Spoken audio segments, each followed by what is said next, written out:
Hello, everyone. Welcome back to Ask a Scientist Gaming, where we combine mediocre gameplay with expert science. I'm Ken Hansen, Associate Professor in the Department of Chemistry and Biochemistry at Florida State University.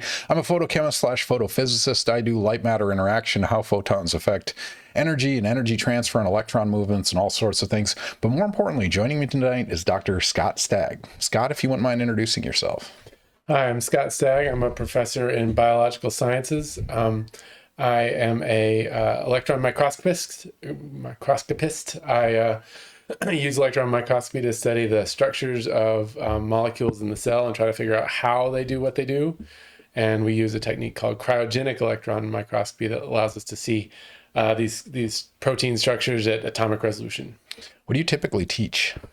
I now teach cell structure and function, which is just basically cell biology. Nice. All right. Equally important, what game are we starting with? We're starting with classic Street Fighter 2.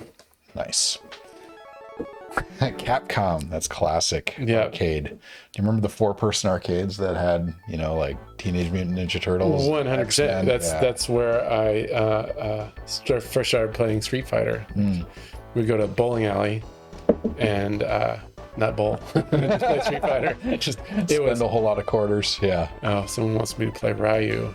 I'm not so good at Ryu, but I'll try it for sure. Welcome to the stream. Thank you for joining us. Yeah, might as well. yeah. I mean, I'll be equally bad at all of them. I'll see if I can remember how to do the Hadouken. I'll look up some. Yeah. I'll definitely need that. There's the. I think I remembered how to do the thingy where he shoots. Hadouken. Okay. Quarter circle forward. What does that mean? Down forward punch. Oh, I did it. Okay. And then I should be able to shoot a fireball. Red Hadouken. Half circle, so that would be back, down, forward, presumably. DK, if you know these, feel free to throw them in chat. When was the last time you played this game? Good question. I played on the Switch. Oh, nice. But control's very different. Oh, that's fair. And it was, in Super Smash Brothers. So. Oh, nice. Yeah.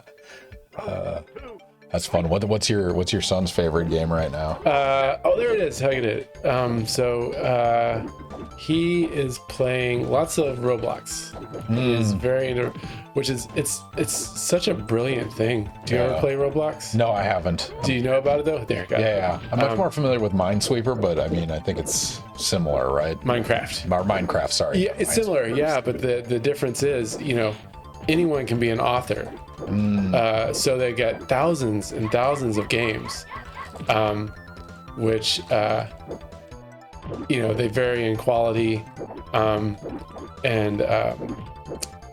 so there's just infinite variety, which is really cool. Yeah. And then the creators have a way to monetize it as well, which is cool. Oh, I did not know that. How does that? That's in-game. Yeah, Roblox. So yeah, exactly. There's Roblox or Robux rather, right? That you can buy, and then in-game purchases on that. That's cool. I'm glad creators make money off stuff like that. Yeah. You have so many people generating content. Right. So there's anime that's huge right now called One Piece. I don't know if you've heard about that. Yeah, so there's a Roblox One Piece that everybody, all the kids play in high school, in middle school at least. So that's the thing. Yeah. So he's all about it. That's awesome. Have you guys watched the Netflix show yet? Yeah, we loved it. I was so surprised. Like it was really well done, well acted. Yeah, I'm surprised it's doing so well. Like usually, anime purists hate any adaptation of the comic book, but apparently they did a good job with this one. Yeah. That's so. Gabe, my son, had watched the anime, and he had zero expectations for the show, but he ended up really liking it. Yeah. So as someone that hasn't read the comic or the cartoon, would it be worth me watching? I guess you were in that circumstance, right? Yeah, exactly. And it was easy to follow. Definitely. It would not go. It's like PG-13. So not quite family ready yet. Not the 6-year-old. Yeah, that's fair.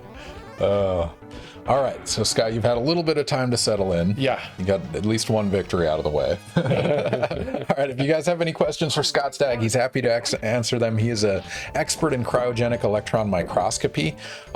Studies protein and vesicle structures, is interested in transport across membranes and things like that. So yeah, he's happy to answer any questions or cell biology in general, because he's teaching that right now. If any students are in the chat right now, hi, ask your questions now. I have my computer with me, so if I don't know, I'll just Google it. No, ChatGPT. That's the way to do it. Oh man. No. So I'm undergoing this like test analysis and trying to detect ChatGPT through test outcomes, and so I have to basically feed my 6 years of exams and 40 questions per test into ChatGPT and get like 7 or 8 data points per question. Okay. I see. And it's monotonous and soul sucking. Yeah. So So you have to do a lot of it manually, I guess. Yep. And then like surely they have an API, but they do have an API, but like, and that'll get you the input, but like the output, it's variable, right? It's not just like option A, it's like embedded in the text, and you can't. Yeah. If you've watched One Piece, which you have, what's your favorite character and what is your favorite cell structure? I'm in your 120 class. Oh, my bad, it's 305. That's not a good sign. Okay. One Piece character. What's your favorite One Piece character? So we've watched the whole Netflix series. You're going to be judged more on this statement than anything you say tonight, so be aware. I'm going to go generic and say Luffy. He is just super fun to watch. That's the main character. Yeah. And then favorite cell structure, I mean, it's got to be the ER. That's what I studied in the plastic reticulum. So if you're asking molecule, though, ribosomes. Ribosomes are the coolest. Ribosomes are a single molecule? No, but it's a compilation complex that is coherent. So I like to. What about the endoplasmic reticulum speaks to you? Oh, well, it's just what I've studied the most, right? So the research that got me my career in, as a professor was on proteins that assemble on the ER and how they deform membrane and recognize. So I don't know how much you remember about ER, but so everything that gets transported out of the cell pretty much goes to the ER. And so nice. So how this protein complex recognizes the stuff that needs to be transported and is works in a regulated manner. That's cool. So that's part of the waste management process as well. No, yeah. So you're talking about ER associated decay, ERAD. Yeah, so that is there's quality control that happens in the ER as well, and only if they're well folded do they make it out of the ER. Well, at least to the Golgi apparatus. Okay, can I do something cool? You owe both your career and your biological existence to the ER. Yes. It's worth giving it a shout out. So DK, there's your answer. DK, what is your favorite cell structure? Having had Scott's class for at least, 4 weeks now? It's 14 lectures down, 24 to go. Twice a week. So. Oh, you're okay. You're Tuesday, Thursday. How is that? It's actually Monday, Wednesday. It's amazing. Yeah, it's amazing because I can string together 4 days in a row. Not having to teach. Which is, as I'm sure you know, the hardest thing as a tenure track professor is what I call long time. Just a long stretch of time uninterrupted. Of something. Yeah. So having 4 days in a row of not teaching is great for that. Yeah. That's true. And you're going to spend as much time prepping for class, whether it's 50 minutes or what is it, hour 15? Yeah, exactly. Yep. Yeah. Well, that makes sense. And presumably the students like it because then they don't have class on Friday. Yeah. My favorite structure is the lipid bilayer. Lipid bilayers are pretty spectacular. Yeah. So I had Steve Leonard on the stream, and something he said to me that opened my eyes was that, we can basically make any biological structure we want synthetically. I mean, to some degree, right? Yeah. Putting together things that are known. But the thing that's the difference between that and life is compartmentalization, the appropriate way. And that was profound to me. It's like accidental soap bubbles became life. Yeah. and that's why, DK, I agree. The lipid bilayers is... Actually, that was a major transition for me, from biology to chemistry. I was in a biology class, and they showed the structure of the bilayer, but not just the structure. It showed, the classic circle on the head and then the tails. The tails, But they had the actual molecule in it. I'm like, wow. That's what's making that happen. I'm like, I want to dive deeper. So, yeah. Yeah, and has a hydrophobic effect and all this stuff. No, it's amazing. As you know, I used to teach biochemistry, and that the great thing about biochemistry is it brings together everything. Physics, chemistry, biology, all in the same class. It's so great as a senior level class because it's just like all of a sudden all these different threads are all coming together. It's one giant. Lori, welcome back to the stream. Cheers. Request to take a drink. Cheers, Lori. Tonight we are drinking. There's the link. How do you pronounce this? Leffe is how I say it. All right. Well, we'll count it. 6.6% alcohol blonde ale. Yeah, I like it. All right, Lori, cheers. I saw your email. I will follow up with that at some point, but remember Lori, graduate advisor in chemistry? Oh, that's that Lori. Okay, hey, Lori. She stops by stream. So cheers, Lori. Cheers to you. We'll talk later for sure, because that is crazy. But anyway. I have to go right now. Have fun. Beginner's luck is a thing. Ouch. Go, Scott. Yeah. You got at least one person cheering for you. Oh, I was able to do a thing. Let's see if I can do it again. Hi, Dr. Stagg. We miss you.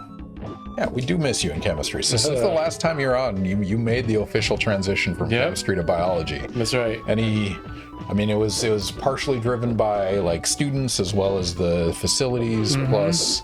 Well, and I was going to be the director of the imaging resource, right? That was the major impetus. Because just administratively running this major instrumentation center from chemistry when the center is in biology is like that would be a nightmare. So that was the major impetus. But yeah, there's been some benefits. Graduate student recruiting, honestly, way more successful. That's interesting. You were far enough on the biology boundary that it wasn't speaking to chemistry students as much. And then I don't know. That's my best guess, especially given that I've had a lot more interest in biology than I ever did in chemistry. That makes sense. So recruiting's been easier and the facilities are going well. So the running the center, I managed to get this big center grant, so now we're able to support cryo-EM for FSU and then the entire Southeast. We have this center called the Southeastern Center for Microscopy of Macromolecular Machines, SECM4. Nice. And we have folks coming in from USF, University of Florida, Mayo Clinic, UGA, right? And so that's been a big success since I moved. No, that's awesome. No, I'm glad that worked out. Yeah. So, in terms of colleagues, chemistry or biology, what do you like more? No thanks, pass. So it's going to be on YouTube forever. Different. I believe it. There are definitely differences in culture. Like biologists are a little warmer, I think. Interesting. I don't mean any of this as a slight. It's just sort of generally the biologists are a little warmer. The chemists have a little sharper wit. Like the biologists are funny, but if you want to a Tim Logan, like little edge to funny it. cut, little edge, Yeah. chemist for sure. Yeah, no, that's interesting. And biology, you have like, it's partitioned, right? There's like cellular biology and then Ecology and evolution. Yeah. Okay. Yeah, that's right. I mean, how much do you get together as a group? Faculty meetings or everybody, or how does that work? It's just faculty meetings. Well, I mean, that's an exaggeration. So there's some people like Darren Rokita that sort of cross the boundaries. But they're sort of the exception. So there's, people don't teach in both, right? So you either teach in CMB or E&E. Yeah. So then in the like cellular, you have the like sub, like the neuro people, and then the, I mean, how many, are those categories well defined, or is that? Are they well defined? So, I mean, like, I guess in comparison to chemistry, where there's like biochem and inorganic and materials and broader boundary. Okay. But still there, like, the microbiologists, so card-carrying microbiologists are the only ones who teach the microbiology classes, right? Yeah. Well, that makes sense. So that was similar to chemistry. Now this guy will do this cool, like grab and do a spin in the air slam. I remember it was the hardest move though. You had to do like a full circle. Well, you're playing as Zangief? Yeah.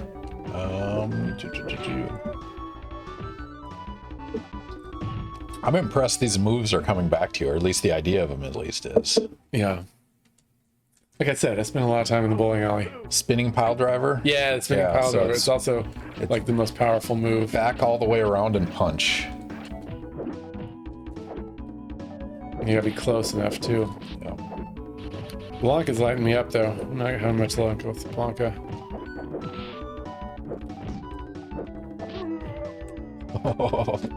Brutal. Yeah. Have you seen the Street Fighter movie? Oh yeah. Raul Julia. Yes. Yes. That is the only name you need to say for that. Well, and Jean-Claude Van Damme. So those two. Yeah. Julia's performance in that. Yes. That exchange with Chun-Li, for me, it was a Tuesday. Priceless. Brilliant. Absolutely. Man. No, I don't know why he didn't win an Oscar for that. He really deserved it. Yeah. If you guys haven't seen the Street Fighter movie, I strongly recommend it. It's great. It's great.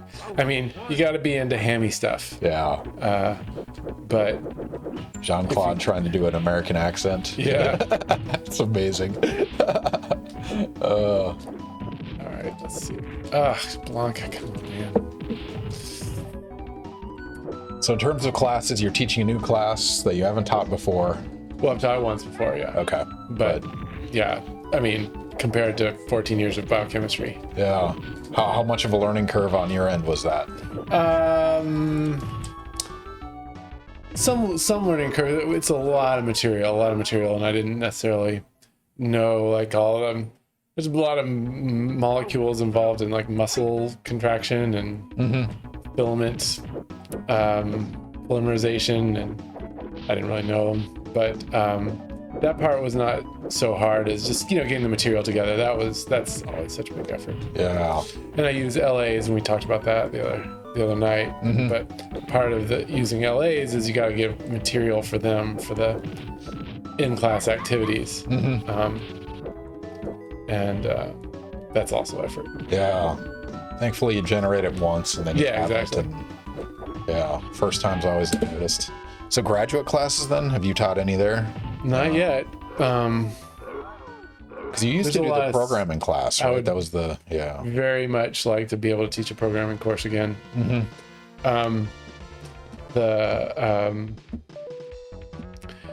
Biology has a lot. Chemistry also has a lot of service courses, but biology has a little bit more. Yeah. Like, I don't want to compare them, but it's a little bit more, and so there's, I think, less opportunity for teaching a grad class. Yeah, that makes keep sense. Pushing it though. How many grad students do you guys have? Oh, I don't know. It's a lot. Or like your incoming class is like 50, something like that? It's probably a little less. How much is it? Oh, Yeah. the Blanca head bite. Shoot. I think it's probably more like 20 to 30. Okay.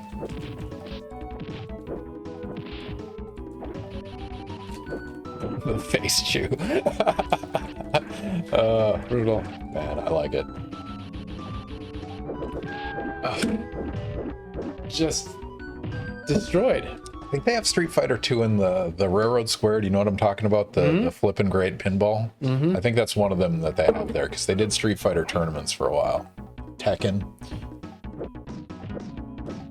He did the wall jump. That was nice.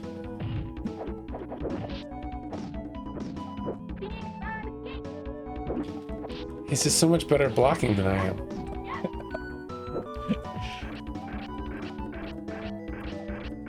Shadow 949. Hi, Professor. Remember me? I'm the one that yells. Is this that ring any bells? Just got a student in class that randomly screams. Just woke up from I have a an nightmare. idea. That's awesome, Shadow. Are you also the student who said, maybe not, when I said in class today that I would be on this thing? I don't know. Maybe not. You are the student that will be remembered, if that's any consolation. Shadow, what is your favorite cellular structure? It's the theme of the night. Endoplasmic reticulum. Phospholipid bilayers. Is there a way to go back? I can reset. You want to just start over? Yeah, let's see if there's like a way to change the difficulty. Oh, where is it? Is there a reset in there somewhere? There it is. There you go. Okay. Why not play the new Mortal Kombat?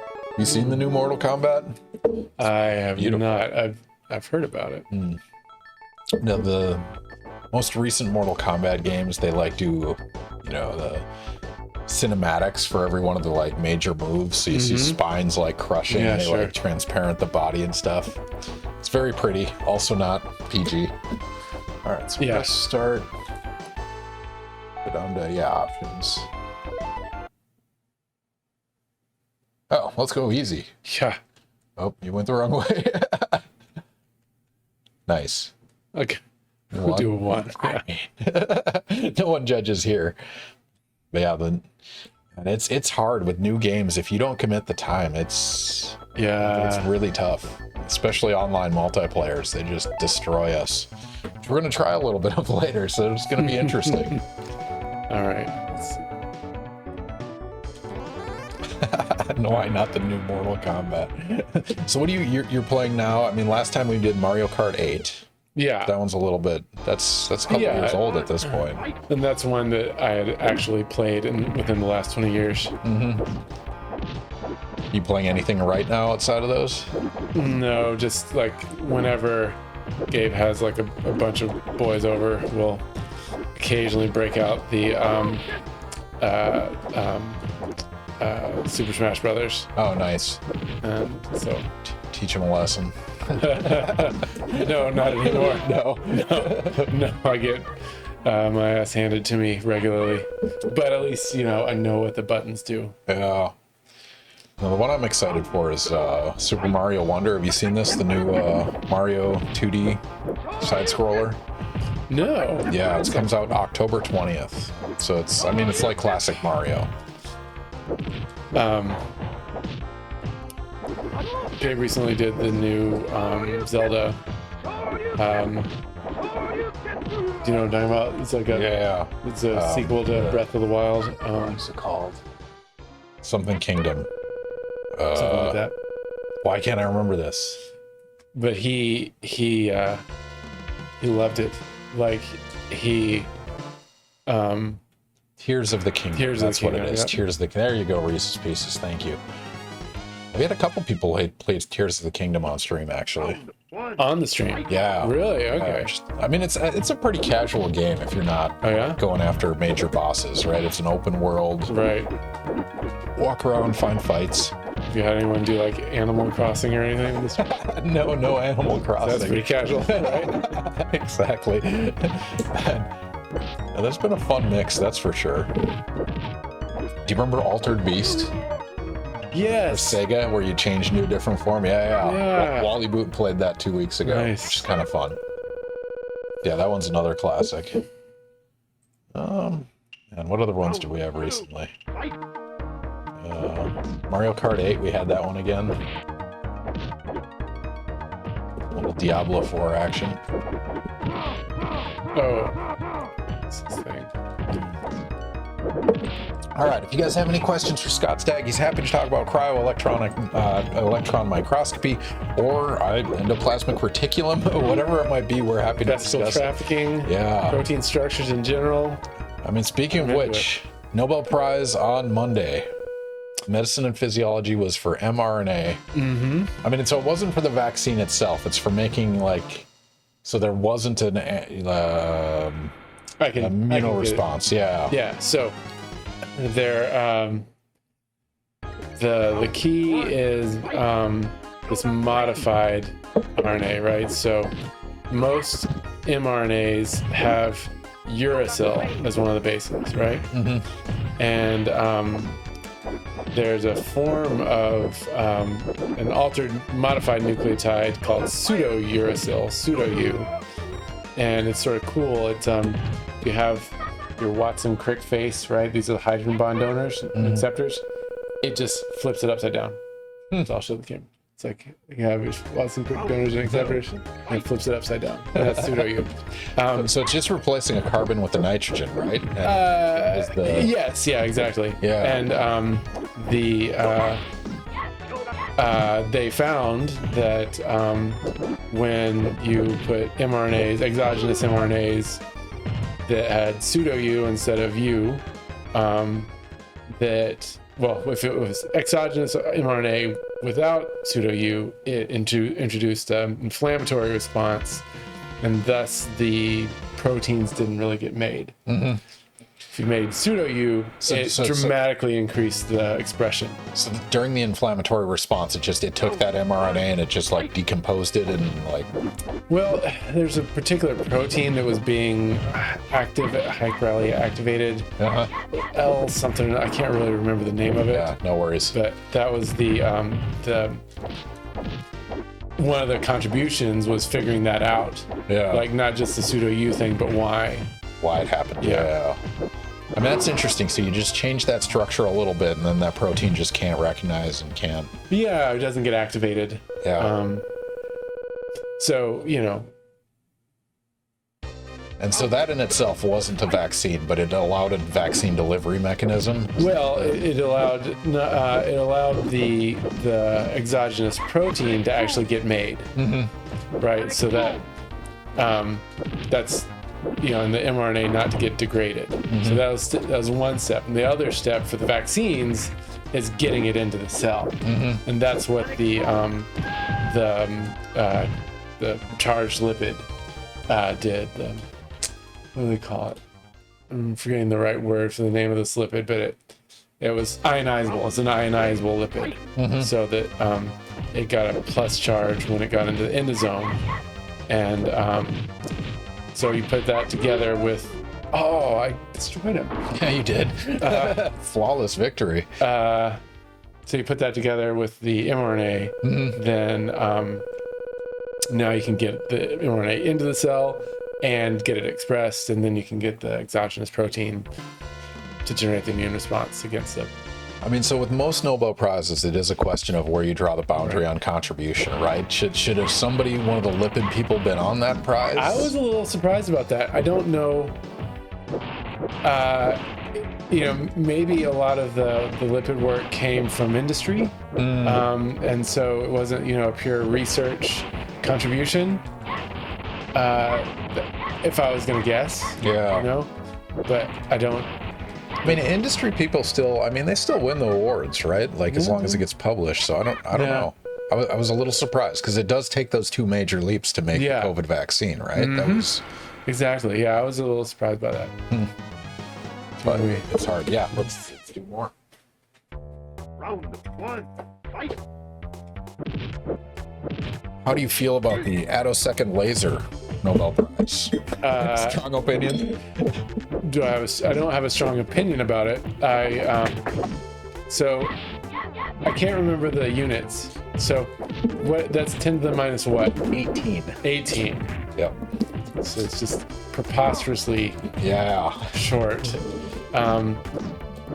So, not being super familiar with it, I read the release and it's like talking about how it will enable a study of electron dynamics. Yep. So that was sort of surprising to me because it's like, so the discoveries using that have not been made yet, right? That's how that would be. That's what that would suggest. So when you think about the time scale spectrum, right? So Yeah. most spectro. So the 1999 Nobel Prize was for femtosecond spectroscopy. Yeah. And so femtosecond is basically after you have excited a molecule or material to the excited state. What's the fate of that excited state? Yeah. When you get to attosecond, you start to watch that excitation event, like watch that electron cloud oscillate in real time, rather than seeing the byproduct of it. Yeah. And so, I honestly don't know. Like, it's beyond chemistry because it's not atomic motion anymore, and you're not really moving electrons to a new location. You're just shifting electron density. And so it's a time scale I don't think anyone fully understands what you get to see with that. But it's also one of those, like, okay, 1999 was the Nobel Prize for femtosecond. That was mostly done in the late 80s, early 90s. And now you can buy a commercial system that you can plug and play. Yeah, right. Which is, 20 years later, all of a sudden you can do it commercially available systems. So who knows where attosecond takes us. So that's sort of the question to me. It's like, so is it the Nobel was given for that because of what they imagine as the potential, or were there like amazing discoveries as a result of it? So I think this one is more of the potential of it, because it's not like, the number of people that do attosecond spectroscopy it's a handful, right? Yeah, right. It's not, nobody's selling a commercial system yet. As far as I know, no one's selling a commercial system, but that's the next steps, I guess. But that's one of the hard things, and I go over this with my Gen Chem class every time there's a Nobel Prize. I'm like, okay, here's Alfred Nobel's will, and here's the thing. His will is only 4 pages long. Like, it's really small for a billionaire. But he outlines in there, like, here's what I want. Here's the subcategories, and I want this for the betterment of mankind. And it's like, what does betterment of mankind mean? Yeah, That's sure. like, is it knowledge or is it actually something functional? Well, that's interesting. Because thought about it like that. Like, when you think about the like quantum dot Nobel Prize, right? The chemistry one today. It's like, okay, we have quantum dot TVs, we have quantum dots for bioimaging, for catalysis, for solar cells.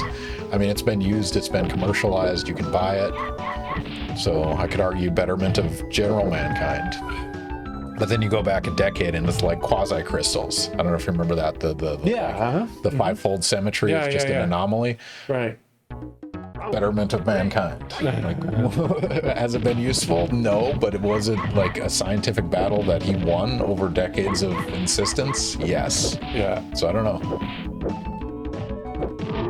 So I like the one on Monday. It's just like this clear, who's going to argue? Well, a lot of people will argue with it, but not for the right reasons. Right. So, yeah, pretty clean, straightforward Nobel. So much controversy, though. Yeah. Artificial entirely. I do like teaching in the fall, an advanced class for that reason, because it's almost always, they almost always relate. I can almost always relate it to the subject matter. Yeah. Even the chemistry Nobel Prize sometimes goes to like structural. Oh, yeah, for sure. Yeah, so get a lot of opportunities. So you talked about it on Monday then? Monday and today. Nice. Yeah, I talked about the physics and chemistry ones. That's really fun. I Yeah. also survey my class every time. I'm like, who knew it was Nobel Prize week? Yeah, right. I sometimes open with, who's FSU playing on Saturday? Like, you know that answer. Yeah. Biggest award in sciences. Anyway, yeah, if you guys have any strong opinions about the Nobel Prizes this week, we'd be happy to hear them. But yeah, no, I'm pretty happy with all. Chemistry, sometimes I'm frustrated because it sometimes goes to a biology type thing where Sure. you think it might go under medicinal. Like, because the water channels one, that was in chemistry, right? Rather than medicine, which, yeah. But you're at the case of the blurry boundary between the two. So Yeah. Wasn't the cryo-EM one for chemistry? I think that was. Was it? It was chemistry. Yeah. Round Yeah. 3, fight! Was that 4 years ago? Maybe a little bit more, but yeah, can't say that I was unhappy with that. Exactly. Shout out to the Nobel Prize. Lori has requested a factoid. Scott, do you have a knowledge bomb to drop? Oh, right, that was a factoid. That's not a question. So it was 2017 Nobel Prize for the Cryo-Electron Microscopy. So yeah, 6 years ago. Factoid. So from 2 years ago, I don't know. I can't remember what I did last time, but there's a cool molecule called tmRNA, which is transfer messenger RNA. So that's one one RNA molecule that functions both as. Sorry, I gotta change the sound a little bit on this. Okay. All right. Sorry. There you go. It functions both as an mRNA and a tRNA, and that's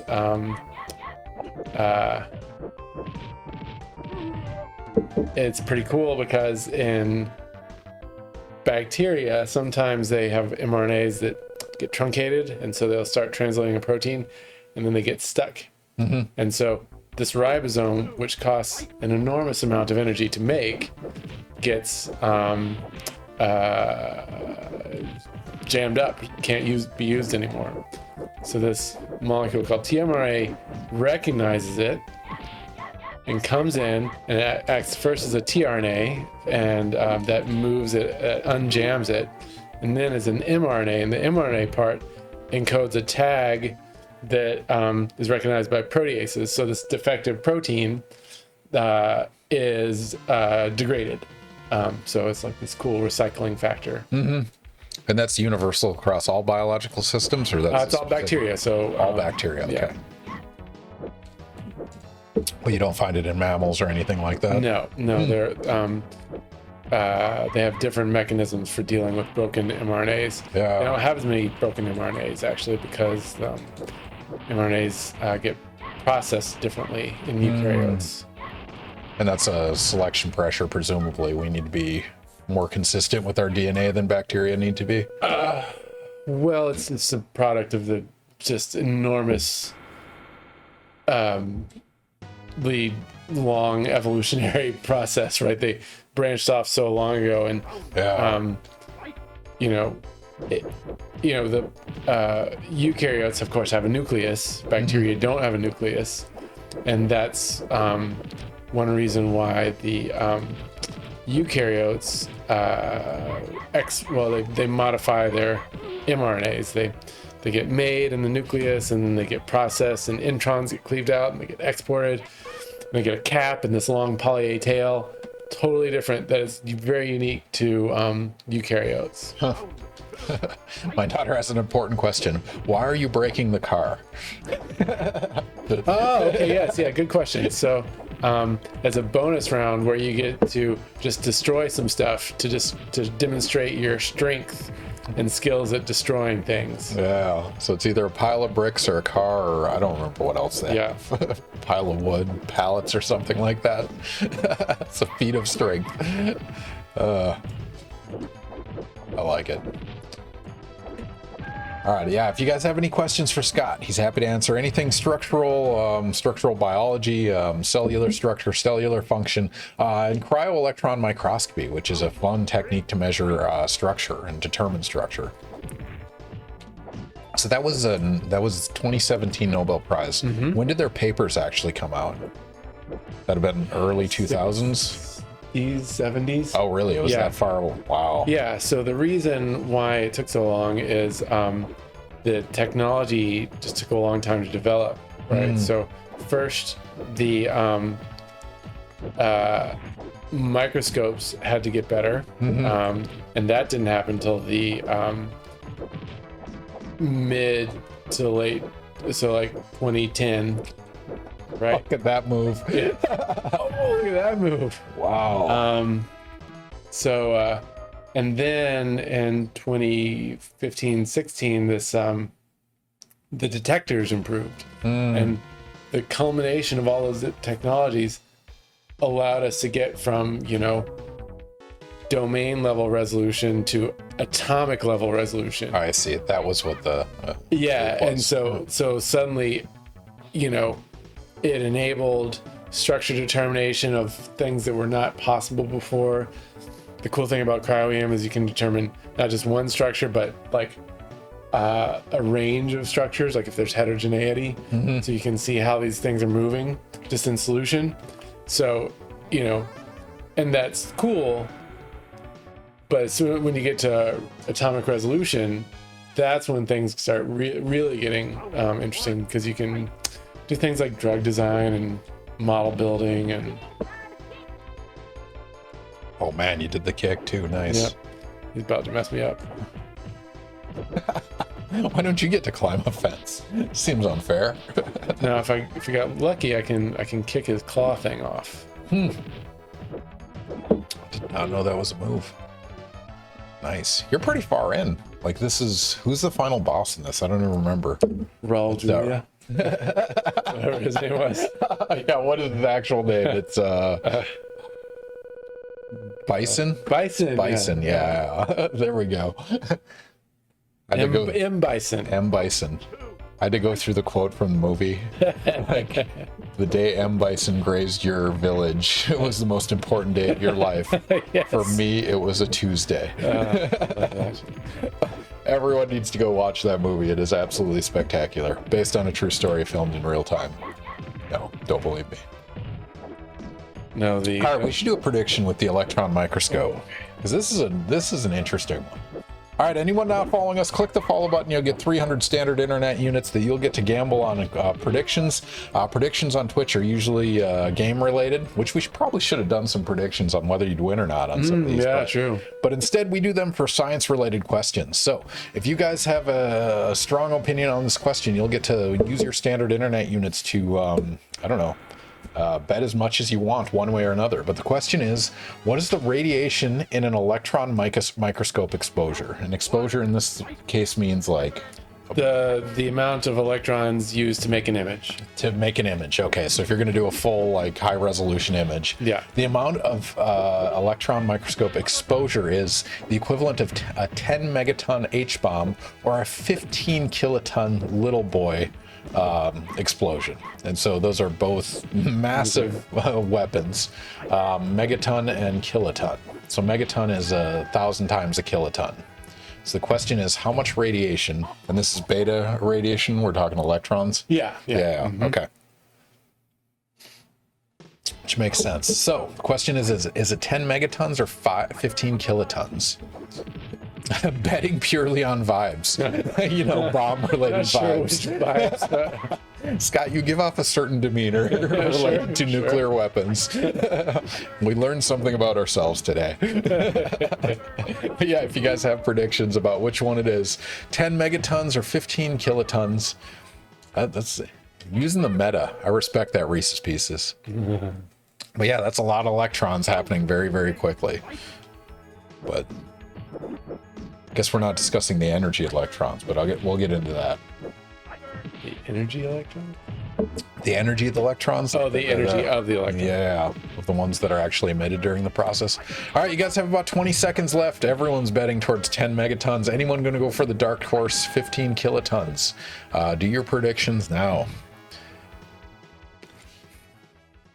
Man, that's fun. So somebody just did the math, like number of electrons per time interval, and Yeah, exactly. No, and you have to consider how they interact with matter. Mm-hmm. So you can either elastically scatter, in which no energy is imparted, Mm-hmm. or you can inelastically scatter, and then some energy is imparted to the matter, and that's the radiative. oh, I see. damage. That's the calculation. All right. And so yeah, you have to know the proportion of the likelihood of an inelastic versus an elastic event. Is that consistent across most materials, or is that? Yeah. Okay. And it's a function. Well, so I guess there's a difference between cells and lead or something. Yeah, exactly. Yes.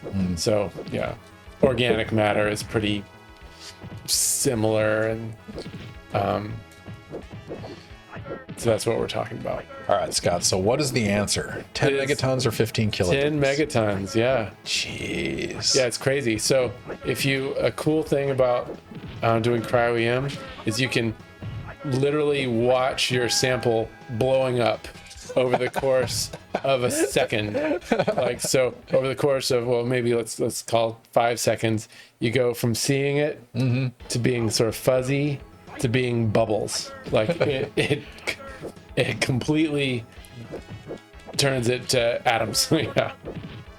Yeah, so those of you not familiar with electron microscopes, so an optical microscope, you probably had one from, like, I don't know, where people buy them. It used to be Toys R Us, you could pick up a kid's one, where it has a light source underneath, and then you put your sample here and you have some kind of optical means of seeing through. Your resolution on that is fundamentally limited by the wavelength of light, right? And so visible light will say 400 to 700 nanometers. That's the size you can get to. But if you use an electron beam, you get much shorter wavelengths, essentially, and you can image much higher resolution, but you're shooting electrons at your sample. Exactly. Which is kind of crazy. Yeah. And you watch them die in front of your eyes. So getting back to the Nobel Prize, the thing that led to this massive increase in resolution was this direct detector. So these detectors are sensing individual electron hits, right? Which is very cool. But they also, the way they do that is they take exposures incredibly fast, right? So every frame is just a sort of a snow of individual electrons, and so it counts like 1 versus 0 for everywhere else, right? And then new frame, so it gets all these electron counts over time. And so by having these thousands and thousands of frames, you could do a dose compensation, which means that you take the high resolution part, all the high resolution at the early parts of the exposure, and only the low frequency, the low resolution parts at the later part of the exposure. So you're able to dose weight this whole movie. Oh, wow. And you're able to increase the signal to noise ratio and blah, blah, blah. Yeah, well, that makes sense. All right, you want to move on to a new game? Yes. I'm tired of getting destroyed on this game. Should we do the F-Zero? Okay. Well, we'll start with the original F-Zero. Okay. And then try F-Zero 99. Scott is kind enough to agree to play F-Zero first, and then we're going to go F-Zero 99, the recent release of this game on the Switch, where it's a battle royale among 99 people. I guess it's 25 when you start, but which one did you pick last time? I don't Were you recall. happy with it? Let's go with this purple one. That looks interesting. I mean, so what's the detector in an electron microscope? You have an electron hitting a phosphor and then a CCD? That was the old way. Okay. Yeah, How does the new one work? It is a literal direct detector. It's a CMOS layer, and the electron deposits a little bit of energy into that, and it converts it to, detects that charge, and that converts it into a 1 or a 0, depending on, And so that gives you higher resolution and sensitivity then. And that's higher resolution, higher sensitivity, and That's this cool. movie mode. The old school way was converting it from an electron to a photon and detecting the photon. But you lost a lot of data that way. Man, so they were doing this stuff in the 60s and they're like, I promise this will work. We just need a good detector. We need a good electron beam. Yep. We need high resolution tips to do it. Like, man. So a number of people died before they got to see this realized, which is absolutely tragic about science, but so it goes. Am I using the wrong controller? Well, yes, this guy. Might be doing better with this. Super Nintendo. Actually, they both probably work. They're going through the same input. Yeah. But you don't get bumpers on that one. Try again. So yeah, that'll work, but the original doesn't have those bumpers that helps here. But man, what a frustrating, and that, I mean, those innovations probably had nothing to do with cryo-electron microscopy, right? It was somebody inventing some other detector for something and then repurposed, or was it intentional? No, it was, I mean, the CMOS manufacturer, well, yeah, sure. I mean, they were, you know, benefiting from other technologies, but the potential for cryo-EM has been, you know, sort of known for decades, right?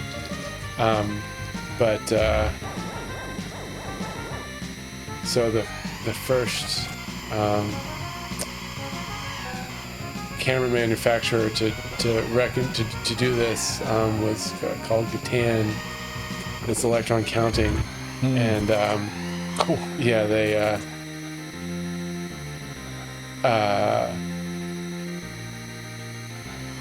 developed this counting detector, and then everything changed. Like, it feels like overnight. That's amazing. And so that became commercially available on a like plug and play instrument within years. Right? Yeah. That was, and so FSE, we have few cryo-electron microscopes, right? Or you have your We one, have your one. one and a half really. So we've got the Titan Krios, which is sort of the industry standard these days for doing high resolution, and we have this old 1980 microscope that'll do cryo-EM, but it doesn't have the detectors, and it doesn't have all the other aberration correcting, well, all this other expensive stuff that allows you to go to high resolution. But you still run it? It's still operational? Still operational, yeah. We just got a grant actually to replace it with a new cutting edge sort of workhorse microscope. It'll do high resolution, it'll do screening. It's called a Glacios. I see. So that's like a higher throughput version. That's lower res, but It's about the same throughput, but the differences get technical. It's the acceleration voltage, which is deals with the energy of the electron, is only 200 kiloelectron volts, whereas the Titan is 300 kiloelectron volts, and that means that there's fewer aberrations and you get to higher resolution, and but it's also way more expensive. So I just want to point out Scott just won that race. I think that's the first race you've completed, right? Yeah, Congratulations on your victory. Let's do this night round. I like it. I mean, so you're going to retire this 1980s cryo-EM. Are you going to keep any of the parts for your office? That's a good question. They're pretty big. We actually have an older version of that microscope that was replaced a couple years ago in a room in the BSIR. Oh, nice. Yeah. So you can see it. Yeah. That's pretty awesome. What do I do now? Like, one of the classics in chemistry is when an NMR gets retired, usually you cut out the cross section, right? So you can see inside the NMR. Yeah, like all the windings. Yeah. That'd be a cool, like, centerpiece thing. That would be cool. Just think about that. Yeah, the whatever the FSU machine shop, who are the guys that do all the art? The ones that did the periodic table in the chemistry building? You know what I'm talking about? Yeah. Like, they could probably do something really cool with that. Yeah, that's a good idea. If it's in the budget. Broader impacts. Yeah, right. This counts. No, you're NIH, right? They don't care. They don't care, exactly. But NSF. Are you sad to see the old one go? Not at all. No, it's time has come. We need it. Like, these things are so complicated, complex. Yeah. They always go down. Like, they're just always, the Titans are always going down. That's frustrating. So it just slows everybody down, and so yeah, we're real excited to have a new stable. It's called a Glacios. And that's one of those things, like, in grad school. So I did a lot of synthesis. So I did NMR spectroscopy, and we had a 250 megahertz NMR. And there were like manual shim dials. Like it wasn't like wood shims in the base of it, but it was like dials. Like you saw the FID and you like heard it and things like that. You saw heard the tuning. Yeah. The frequency that had like a pitch associated with it. It actually made a sound, and so you could hear. It translated the microwave frequency to audible frequency, so you could actually hear.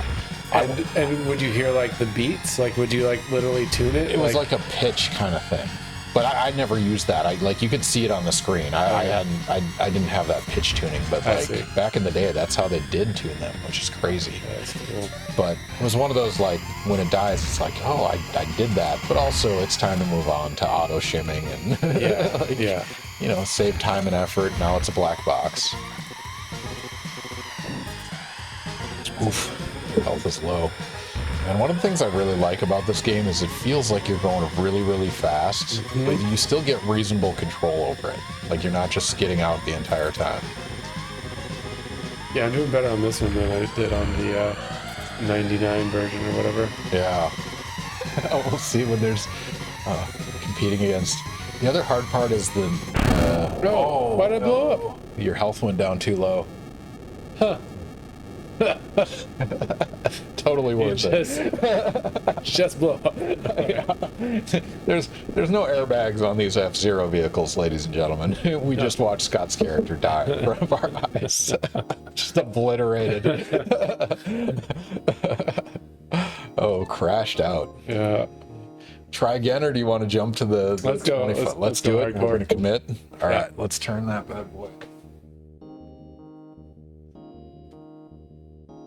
I'm excited.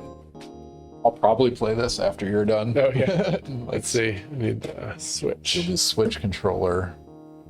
Let's see if we can get... Definitely better on the ergonomics. Buttons are a little small. I want to get the Switch Pro controller. Oh, yeah, I got that. Dying inches from the finish line. Cuddle Puppy, welcome back. It's good to see you. Okay, press A. Hope you guys are ready for this. We're going to play a modern game, and by modern we mean we're going to take an old game and make it modern on the Switch. All right. Huh? What? That's what we saw earlier. But I thought it was later in the night. Oh, are we getting screwed by a Switch update? Go to details. Let's see what the time window is. Why is it? Huh? Oh, it's connected, yeah.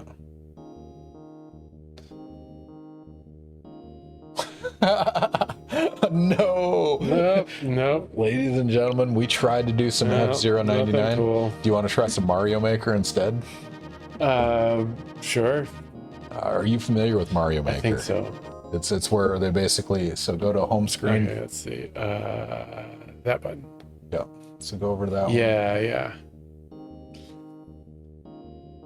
Might as well. I'll get you some Switch time. Unless you want to try some Fall Guys. Have you heard of this game, Fall Guys? Mm-mm. Let's do that one. That's a battle royale. Go over to that one right there. Close it.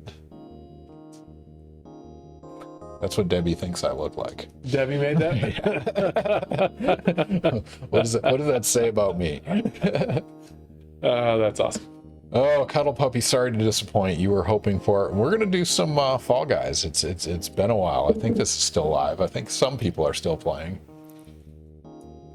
But this is another battle royale game. Fall Guys is an excellent game. Kira, welcome to the stream. Thank you for joining us. You're just in time to see Scott play Fall Guys for the first time. You've never heard of this game or played it? Nope. It is a great game. Fall Guys. All right, but yeah, if you guys have questions for Scott, feel free to distract him while he plays some Fall Guys for the first time ever. Ask him about cryo-electron microscopy. Ask him about cellular structure and function, about vesicles, about proteins, about solving structures of those. It's kind of fun. In Gen Chem, we kind of skip over X-ray diffraction, but we do a little thing saying, you know, myoglobin and hemoglobin and structural determination. All right, which I do? Explore? Close, I think. B. All right, that's you. Okay. Reese's Pieces has redeemed Take a Drink. Cheers, Reese's Pieces. Thank you for joining us.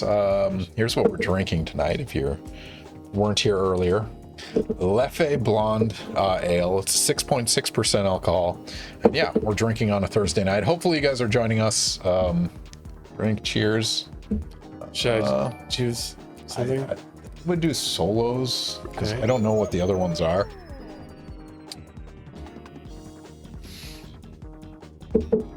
Oh, Boombox, thank you for the follow. I don't know why we didn't get a sound out of that.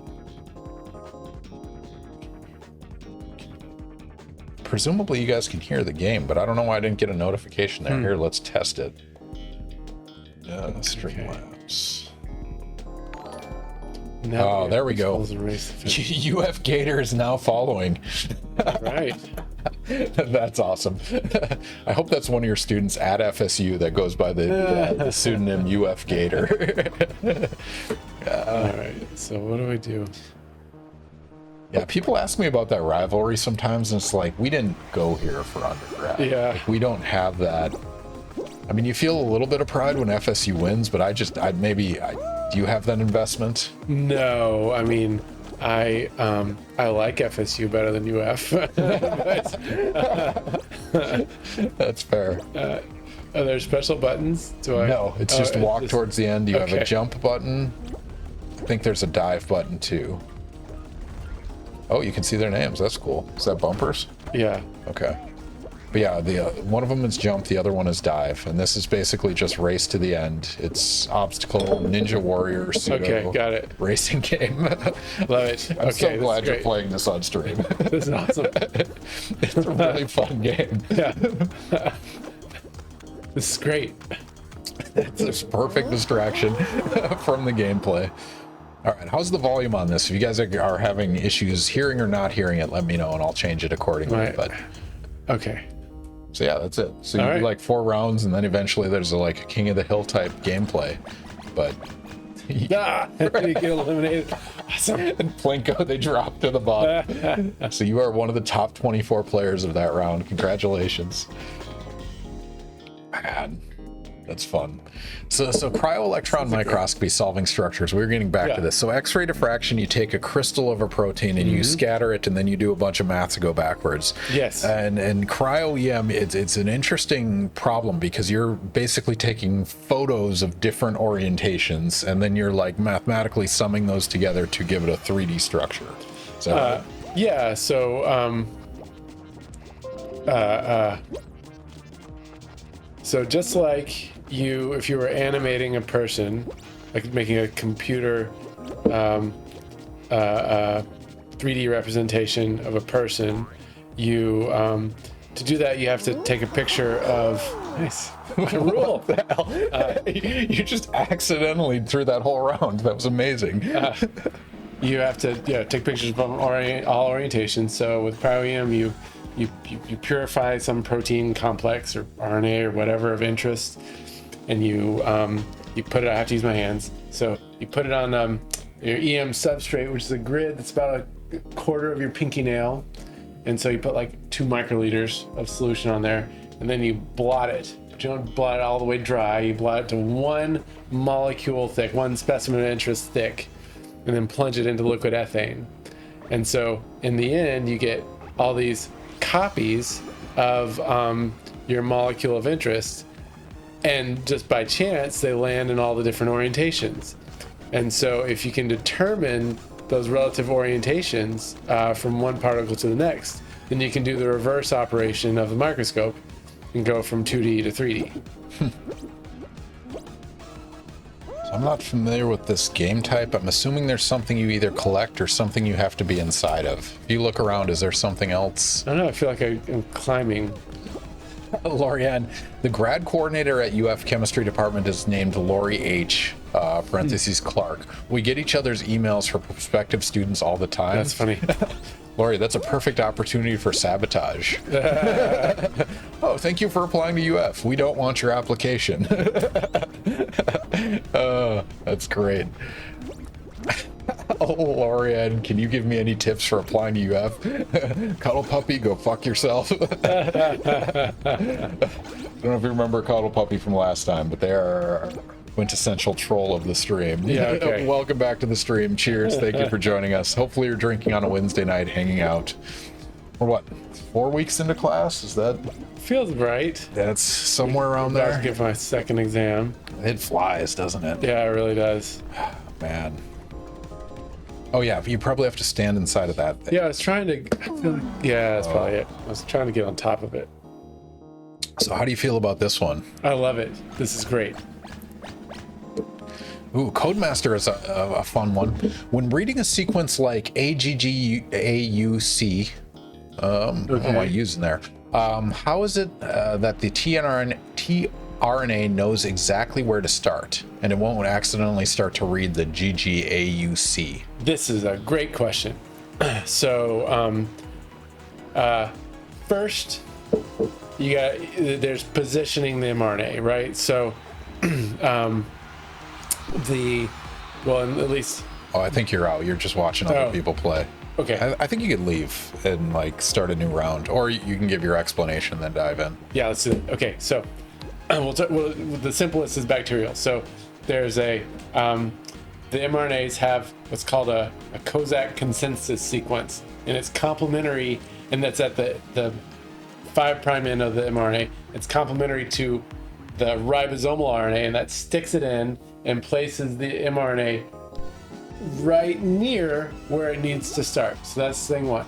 The thing two is there's always a start codon. The start codon is always AUG. Every mRNA across creation starts with AUG. And so that's what gets the frame, right? That's what sets the frame. So yeah, with your RNA there, it should start with AUG, and that's how you know to start. And so that's a shape recognition thing, like on a molecular level? Base pairing, so it's hydrogen bonding. So I don't know if you remember your DNA, or it's just nucleotide pairing. So adenines go with thymines and uracils, and they make 2 hydrogen bonds like that. Mm-hmm. Guanines go with cytosines, and they make 3 hydrogen bonds like that. You can't really make hydrogen bonds in the other pairings. So that AUG has a perfect complement in this tRNA. Mm-hmm. Non-covalent interactions, ladies and gentlemen. Yes, intermolecular forces, hydrogen bonding. Mm-hmm. Gen Chem matters. Yeah. Damn it, students, listen to me.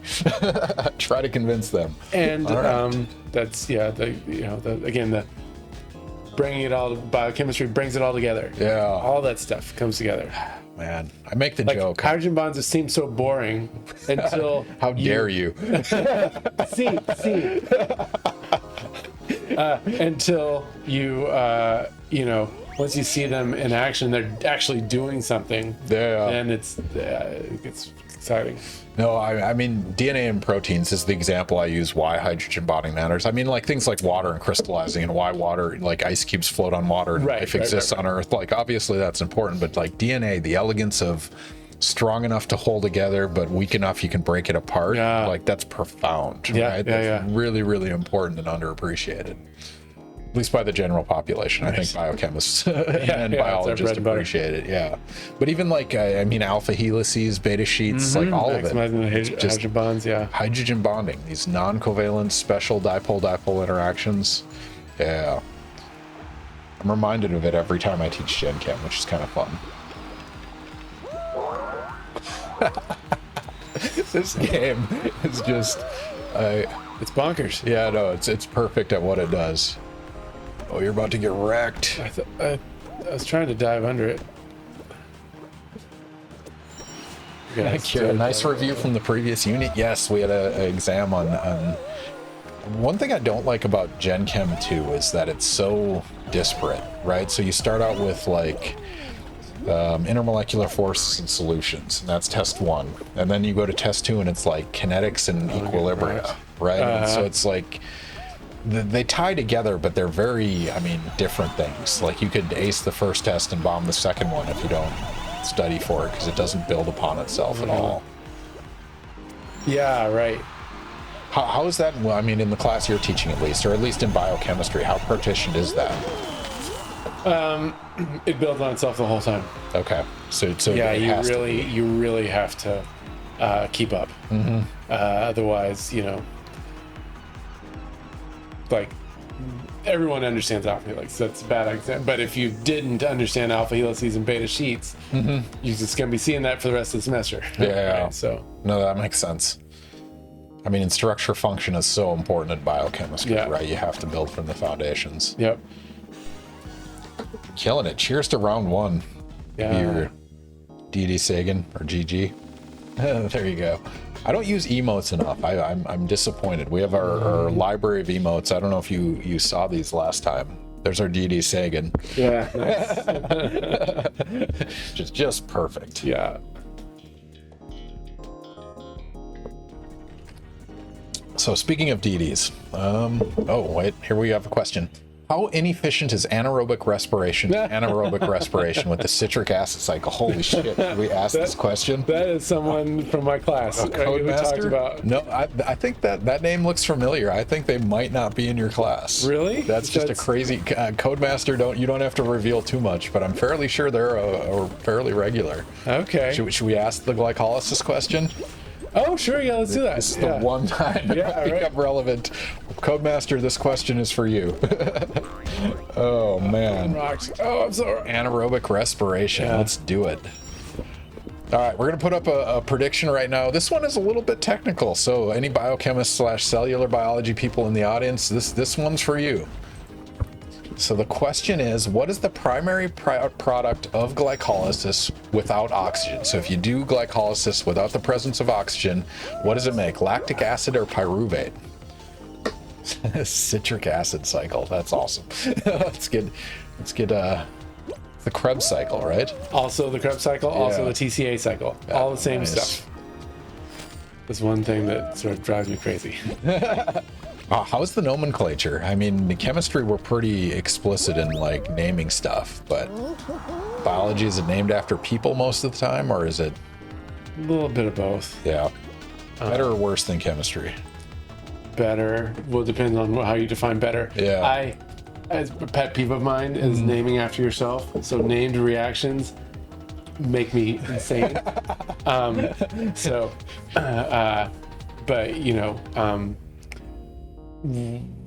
so one of my pet peeves in biology is, since you can name your molecules and whatever, they can be cutesy. I mentioned this last time we streamed. Like there's a gene in Drosophila called Sonic Hedgehog, and it makes me angry. Like, irrational rage. Yeah. As cute as that was, there's nothing descriptive about that. Yeah, exactly. All right, you guys have about 45 seconds yet left. What is the primary product of glycolysis without oxygen? If you're doing glycolysis not in the presence of oxygen, what does it make? Lactic acid or pyruvate? It's a very fun question. Glue Bond, welcome to the stream. First time chat. Thank you for joining us. Do we have the it's not yet. We still have 15 seconds. Okay, so I wasn't looking for the percentages. I see. We're balancing out a little bit. So the percentage is actually the amount that people bet rather than the number of people that bet. Oh, so it's a confidence interval. I see. And we talked about that last time. How would you feel about a test where you did this? Like you could gamble a certain amount of points. Anyway, I love all right, Scott, what's the answer? A byproduct of glycolysis without oxygen. lactate. So it's lactic acid. Right. So that's why you hear about lactic acid buildup when you're exercising, right? Because you're using glycolysis, using glucose so much, but it only gets broken down to CO2 if you have oxygen around, right? So the end product in humans is lactic acid in the anaerobic pathway. So yeah, there you have it. So that's the burning in muscles people feel, right? That's the misconception. That's how we were taught. Is high school. It's not lactic acid. Oh, interesting. What is it? It's so you can tolerate an enormous concentration of lactic acid. It's no, I've forgotten exactly what it is. Is it pH that causes it? The burning sensation?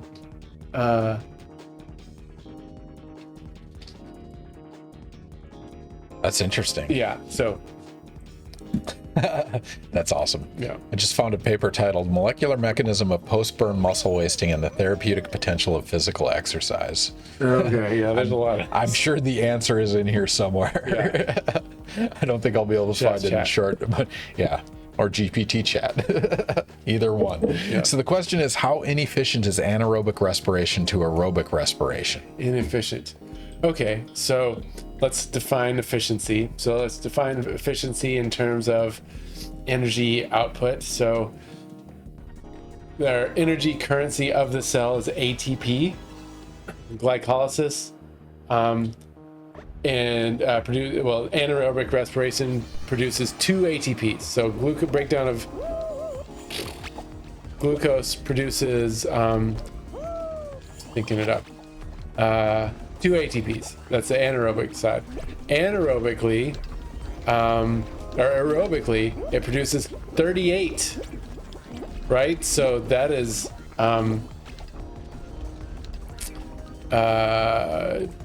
tremendously more efficient, right, in terms of energy recovered if you use aerobic. Okay, now what if we define efficiency in terms of speed? Oh, that's not a floor. That was beautiful, though. If we define it in terms of speed, then aerobic respiration is better because it's way faster.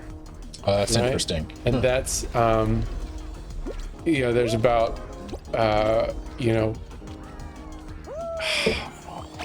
what is it, 10 fewer reactions required. So we can really quickly that's interesting. make a lot of, this mistake. Go, little guy. I think you're right. Go that. Yeah, but it's like a balance beam thing, right? So he was barely able to make it up. Nice. Do they know evolutionary wise which came first, aerobic or anaerobic? Anaerobic for sure. It did. Okay. Yeah. I mean, I guess it had to for oxygenation to occur. Exactly. Yeah. Okay. I mean, so how much has that process changed since the initial species? It is incredibly highly conserved. Wow. Like, it is glycolysis and these forms of respiration are among the highest conserved pathways in life. Wow. Yeah, it's very cool. So did that answer the question about like efficiency? Yeah. I mean, that's interesting. The energetic efficiency obviously is important, but like chemical reaction efficiency, like percent yield, is presumably high on no matter what, right? Yeah, Biology is consistently really good at so the atom economy, I guess. So let's talk about yeast, right? So yeast can do both. They can do aerobic or anaerobic. So you're making beer.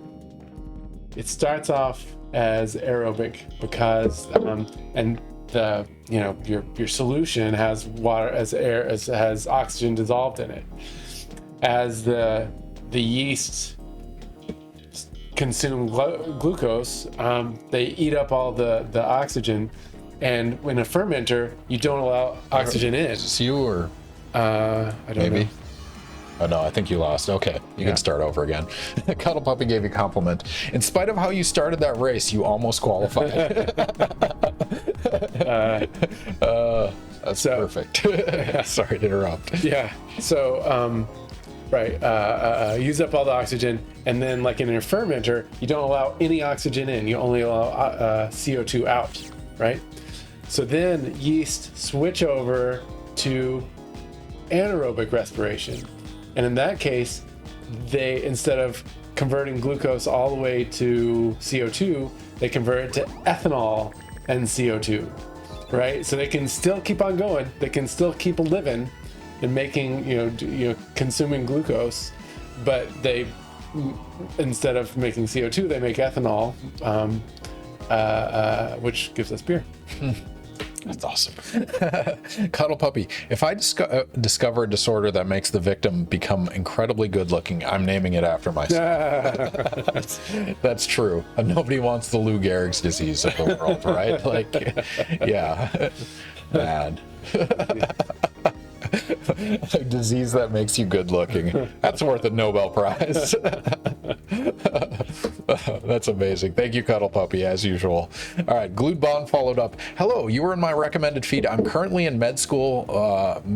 Plans to get a PhD afterwards. You are a lunatic, because that is a journey. Holy cow. MD PhD is hardcore. Yeah. Is it joint MD PhD, or you're thinking med school and then PhD? I mean, it's cool because MD PhDs, they get to experiment on humans, right? Like they're one of the subcategories that. That's true. They often don't. Like, so they often do this kind of research that I do. Yeah. Conceptually, ideally, or but human research is really hard. Yeah. Glued Bond, I'm curious how much of our gen chem / biochem / cell biology was useful in med school. No pressure in this answer, but I'm genuinely curious. So when I teach gen chem, I have a syllabus day where I'm like, I'm trying to prepare you for a future I can't possibly comprehend. So send me an email in 15 years and tell me how much this was useful to you. I'll tell you, I get emails from students, former students, frequently about biochemistry. Oh, really? Yeah, they actually follow up. That's awesome. Yeah. Like med school related stuff, or what? Med school related stuff, yeah, like MCAT related stuff. Oh, come on. Oh, I am failing at this. No worries. Where's the camera? I can't tell. There one of the joysticks. Yeah, I got it. I think one joystick does camera. Is that right? This is not great. Kira, I'll let you know when I'm hopefully in med school. I mean, the favorite part, so I've had guests on like Rob Tomko, right? He's in biomedical sciences. He teaches, pharmacokinetics and stuff. And I've had, one of these interactions where at this point I've had enough Gen Chem students where I go to the doctor and sometimes one of the staff people or one of the students, or one of the whatever is one of my former students. And they're like, oh yeah, I had you for Gen Chem. I haven't used anything in your class. I'm like, how is that possible? You literally have a class that's called pharmacokinetics, and chapter 12 of Gen Chem is kinetics. You had to have used this, right? Well, they probably didn't use it in the way they thought they did. Yeah. But I'm sure they used it. Yeah. I mean, it's something I wrestle with. Like, should we teach less but teach it better? Because those foundational things. So, I don't know that teach less is something that I certainly struggle with, but I stunk that one up. Scott, you've gotten worse at this game. What happened? What happened? Left is kicking in. We're 2 beers in. We're doing all right. But yeah, but like, so I'm 100% certain that the stuff you learn in Gen Chem enables you to take biochemistry and do well in it, and do what you learn in biochemistry enables you to do well in the MCAT, and then stuff, pharmacokinetics, molecular basis of disease, like, that's biochemistry, which is derives from Gen Chem. I try to convey that as much as I can. I mean, especially most of our students are biology related, right? There are very few that are chemistry majors. Yeah. So I do as many of those examples as I can, but man, it's hard to emphasize the importance when, you've been brainwashed to think all that matters is jumping through this hoop and then the next hoop and then the next hoop. And then you look back 20 years later and you're like, oh yeah, that might have actually mattered. Yeah. So yeah. But I feel for students because that's the world they live in, right? They don't have a choice. Right. So yeah.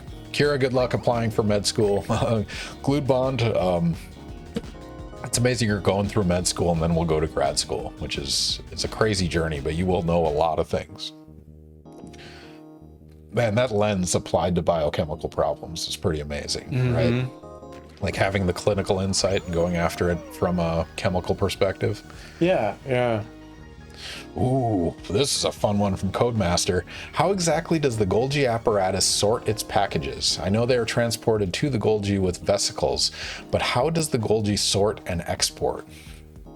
So this is a Golgi question. Yeah, okay. So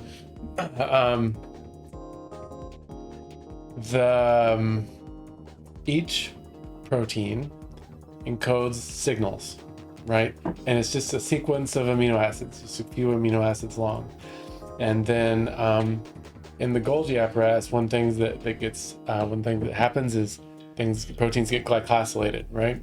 And so certain little peptide sequences code for certain sugars, and other peptide sequences code for other sugars. And those sugars are like addresses in, like, if you're mailing a letter, right? So they designate certain cargoes for the lysosome, or some other place. And so that's one way. And then there are other signals that get recognized by other proteins, right? So the proteins might bind to a certain signal sequence, and that would target it for a certain destination. I need to dive. That's a spiky one. Oh no. How do I deal with this? Oh, is it... Go around. Yeah. The answer is go around. So it's sugars. That's Sugars signaling and it. what? Yeah, that is one of the ways. I did not know that was a That's like a signaling path. One of the major roles of the Golgi apparatus is adding sugars. Some of them are like addresses, and some of them are like that was brutal. Some of them are added some function to it, right? So glycosylated proteins are a little more stable. Go. Why can't you get on there? Jump. How are you feeling about this game? Oh, It's fun. Golgi apparatus must work for General Mills or Kellogg. Oh, that was brutal. I was there. All right. Golgi apparatus must work for General Mills. Is that a sugar joke? Yes. Hey, you made it. Qualified. Nice. Despite thrown off the map by the bouncing screen. So are you gonna go home and download this game now? Yeah, I think I might. This is fun. Yeah, it's a fun casual game. Yeah. I mean, if you're exactly. hardcore and you want to like win, that's another thing. But yeah. like- I mean, you might consider this a party game. Can you have multiple players? I don't think on a single screen, but you can play together in multiplayer and different switches, duos and things like that. Yeah. It's kind of fun. Golgi apparatus. Do you know where that name came from? What's his first name? Something Golgi. The guy's really? That's the last name? His last name is Golgi. Oh man, It's not Golgi. It's not Ferdinand. It's like that though. So he discovered it. Another one named after another person. Camilo. Camilo, yeah, Camilo Golgi. Series of stacked membranes. Yep. Golgi's wild, and how it originated, like how the evolutionary origin. It's a fun thing to think about. Man, I'm catching up on notifications here. Hopefully I didn't miss anyone. But Gluebond, thank you for following. UF Gator, we had that one. Boombox 1020, thank you for following. That was 28 minutes ago. Hopefully you're still around. Sorry for missing you, but thank you for the follow. I just didn't have the volume up on notifications, so I didn't hear them. But again, thank you. It's a pleasure to have everyone in the audience. Codemaster, as a follow-up, I heard there are molecules that show the immune system what proteins are being made in the cell. The metaphor is they are windows, but how? I need to read that question. Yeah. All right. I heard that there are molecules that are show the immune system what proteins are being made in the cell. Yeah. Okay. Yeah. So major histocompatibility complex. It's wild, right? So there are proteins in the cell that cleave up little bits of the proteins inside, and they display it to the cell surface. And that is how the immune system surveils all the cells and decides what's you and what's not you. And so if it's if it's displaying something that's a foreign antigen, the immune system will be like, time to kill some stuff, right? So, yeah. So historical analogy. So cells literally put body parts of proteins on pikes outside of the cell.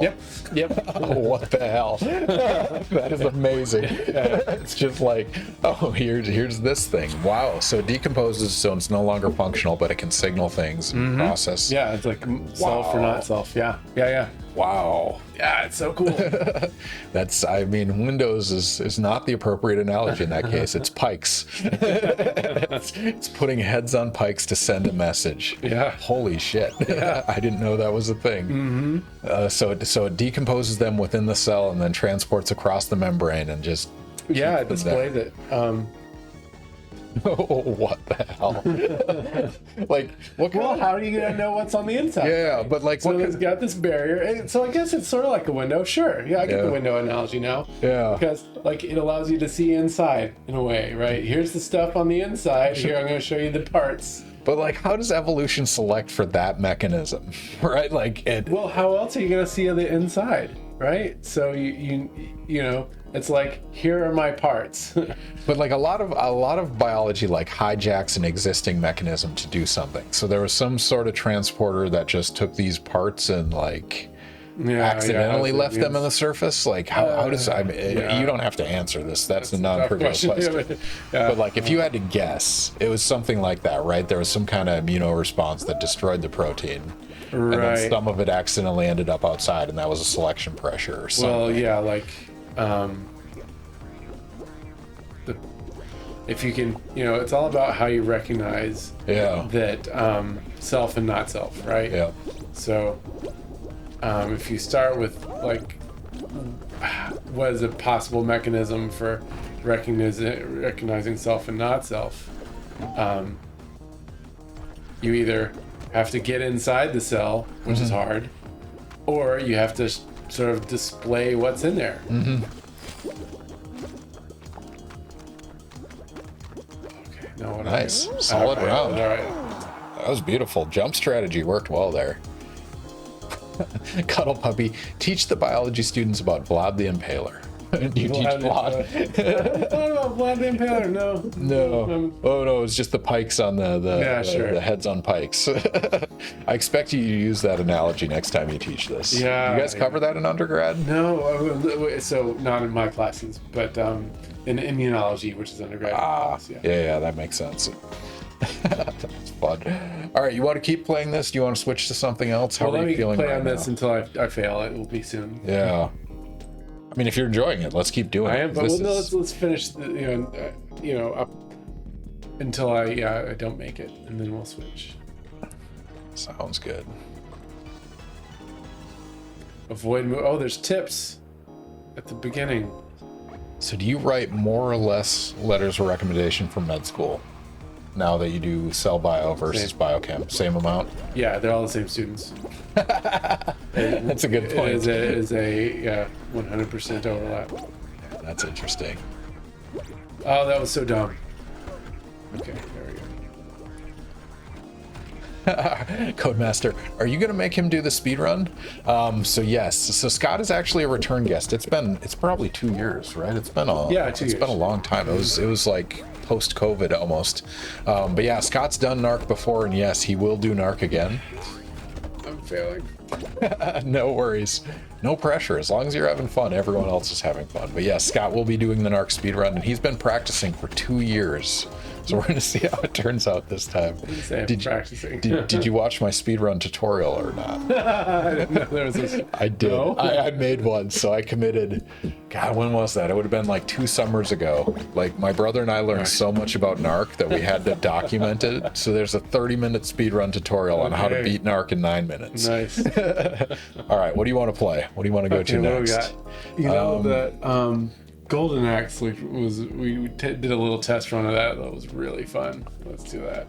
Golden Axe. All right, we're going to switch it up again. What was that? That was Sega.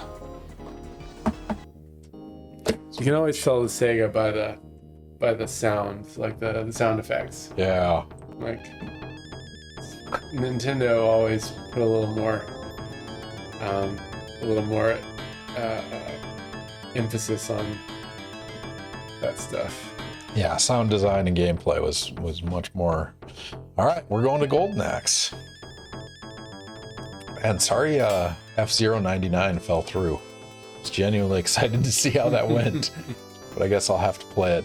Yeah. So I'm actually the guest on stream in a month from now. So we do. You're gonna interview yourself? No, so we do an annual like Q&A for graduate admissions. Okay. So we'll like we'll email all prospective students plus PUIs around the area, and I'm the chair of admissions now, so I'm the go-to on that. And so Justin Kinnemer is the former chair of admissions, so he's gonna host, and I'm gonna be the guest.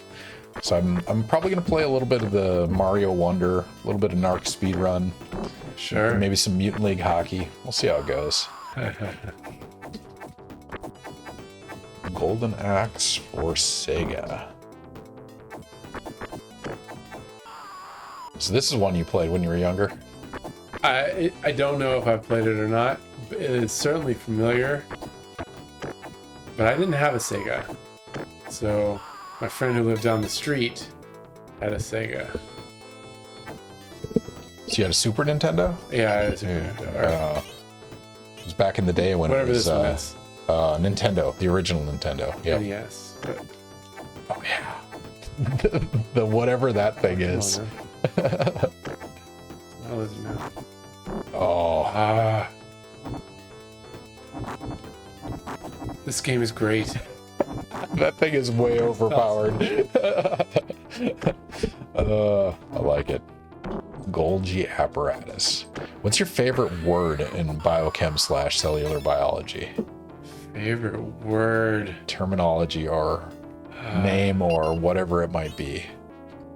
That's so hard. Yeah, that's asking you to survey a lot of information very quickly. What would be a good answer? I mean, Golgi's pretty good. It's a great name. Mm-hmm. You know, apparatus as well. You know, there's not very many apparati in the cell. Yeah. Very structural. Sound effects remind me of Alter Beast. I played the game at Midtown Pies when I was like 7. I died a lot.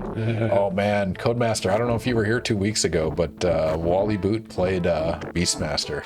Or sorry, played Altered Beast, which is really fun. All right, let's see. What happens if I... The sound chip on Genesis was comically limited. Is that true? I mean, they were both 16-bit processors. Was it that different? I honestly don't know how they... I don't know the details of the all right. All right, let's go. Oh, I don't have any magic things anymore. They're just wrecking me. No, you're just getting hammered. Literally hammered.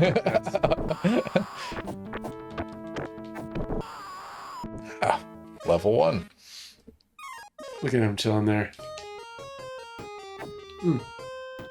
No, I need my magic. Come here.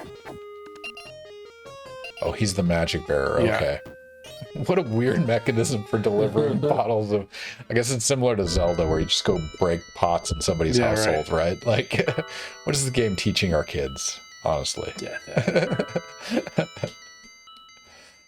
Altered Beast, that's a fun one. Midtown Pies. So Codemaster is a Tallahassee alum. Fail. Wrong button. Oh, no worries. I could see this being a lot of fun on arcade, though. Like 3 players. 4 players. Yeah, those are the best. Oh man, it's 9:38. Should I hit a third one? Do you want another one? Yeah. All right. We should do like a trivia question or something, right? Prediction? Prediction. You're keeping me on top of it. Bottle opener. I like how they put the like foil on top to make it feel extra classy. Oh yeah. Despite being 6-pack. Oh, not kill the villagers. But yeah, cheers to anyone joining us on Wednesday night, drinking, hanging out, playing video games, talking about Golgi apparatus. Oh, check out that thing. As well as Electron Mic. Oh, take it. Nice. Oh, you're gonna burn some fools.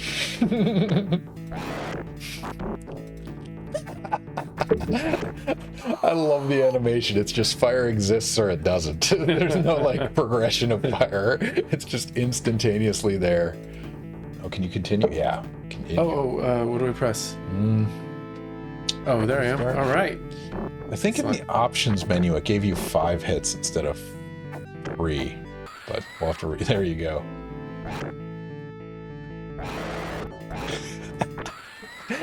Every scream sounds the same, whether it's a dragon or a person.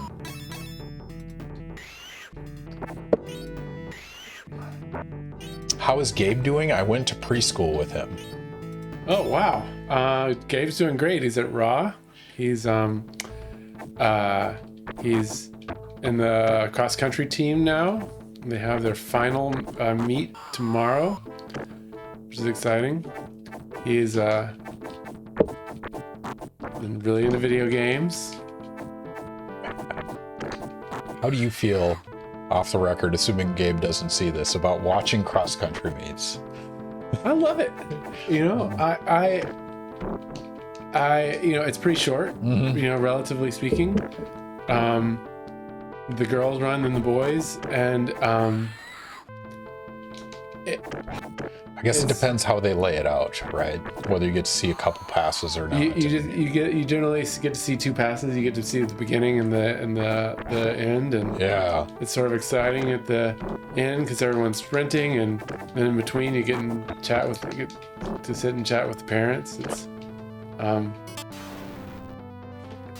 nice. Yeah, it's been all great. Oh.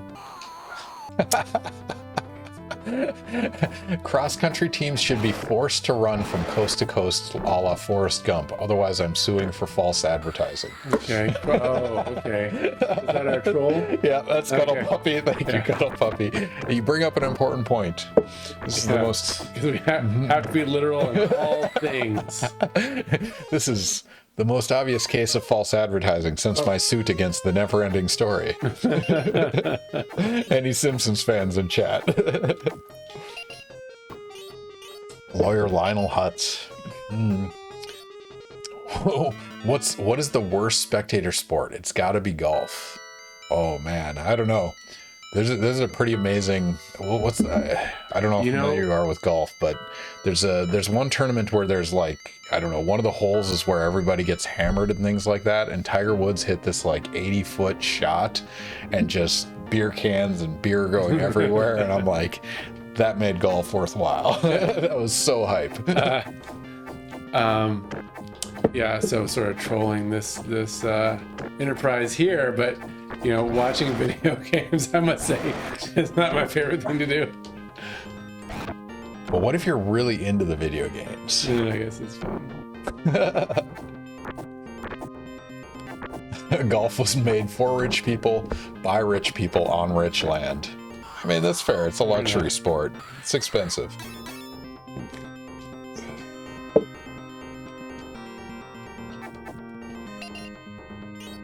I remember seeing an archery tournament on YouTube where they didn't show the target ever. They just showed the archers and their reactions. That had to be a trolling of some kind. Yeah. Like some producer was like, let's F with the audience. How do you make that decision? That's amazing.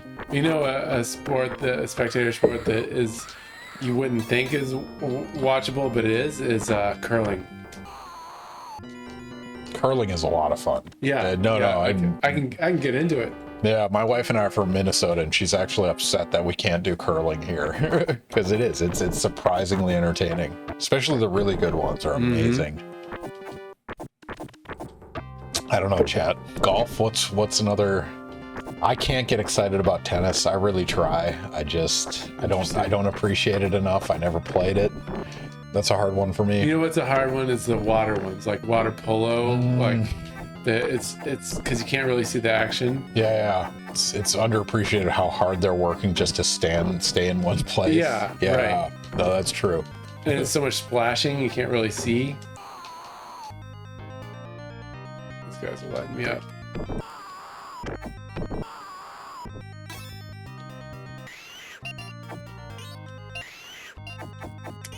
Should have been using my magic more.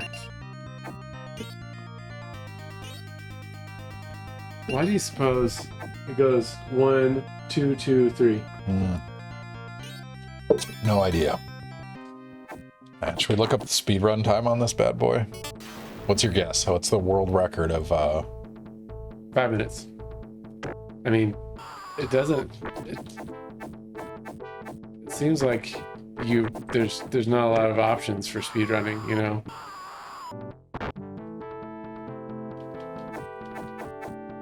So beginner mode, the one you're playing right now, 2 minutes and 47 What? seconds. How? Holy shit. Are there cheats? I think they're just killing them immediately when they're on screen. That is incredible, actually. Ooh, this is an interesting one. How do you think the first prokaryotic cell was created? Obviously, it's from some macromolecules, but how were those made? From meteorites or something else? Created is an interesting descriptor. Yeah. Well, I do ascribe to I love this. So we're drinking alcohol, playing a little bit of Golden Axe. Scott, how did life originate? Give me your best guess. Go. No pressure. Okay, so I'm going to give a brief aside first. My wife, also a professor at FSU, she's in art. She is doing a section on, Ran out of lives. she's doing a section on time travel. Like, so that is sort of the inspiration for pieces, some art pieces and sort of discussion, like whatever. And so one of the things she asked in class was like, so what would you do, as a discussion question, what would you do if you could do time travel? Yeah. And So kill Hitler is the kill obvious. Hitler was up there. You know, play the stock market was the other. Yeah. But Back to the Future. I mean, Gambling. my top two would be like, you know, or three, I should say. You know, meet Jesus, see what that, see dinosaurs, and go origin of life. You know, like easy. It's all fun and games till you screw up Origin of Life by being there. Yeah, right. Your respiration alone But I completely knew, screws up. I knew it. That's right. For that moment, you'd be All super worth happy. So to the question, I do ascribe to the RNA world hypothesis. Ken, do you know about the RNA world? Yeah, yep. So How let's do go I to the start it? settings. Press start. Go down to settings, start again. Go down to options. We can give you some more health. So life meter up 2. Go up to the life meter. One more, yeah, there you go. Then go down. Then exits. And then start. That should give you, I think beginner is the... All right, you got 2 minutes and 47 seconds. Yeah, right. Go. So then mRNA for the origin. Sorry. for the Twitch people, the RNA world hypothesis states that RNA may have been the first biological molecule because it can both encode information, like sequence information, and it also can do catalysis, right? So it can do, you know, two of the requirements for a molecule of life, right? So there's a lot of evidence in support of the RNA world, including,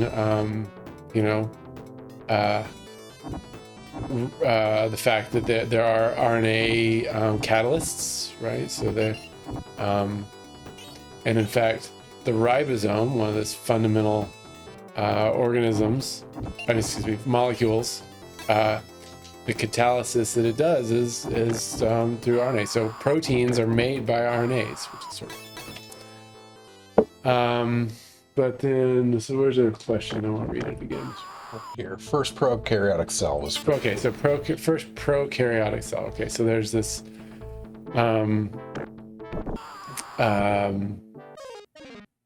Wait, that was it? Holy crap. Magic. yeah, That's the way to go. Holy cow. Indeed. Oh, good move. Sorry, so prokaryotic. Yep. So the idea, the prevailing idea in evolution is that there are these three domains of life, right? Archaea, prokarya, and eukarya, and then there was some the first protocell existed before then. So prokaryotes then would be, technically speaking, deriving from this first protocell. I'm guessing what you mean is how is the first living cell created? How did it evolve? And there's a lot of different ideas for how that happened. You need a membrane, and it's been shown that lipids will spontaneously form bilayers, right? And there's conditions on Earth like thermal vents that I think is the right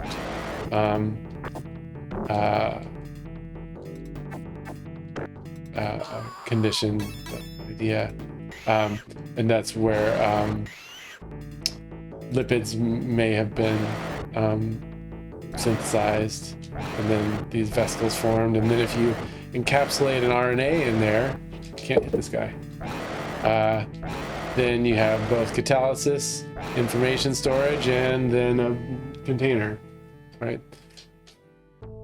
So it's not a great answer to the question, but I mean, to be fair, that's a really hard question to answer. Yeah. I mean, so what would be your threshold of cell or prokaryotic cell? Like, is it just the membrane plus the replication mechanism? Is that enough?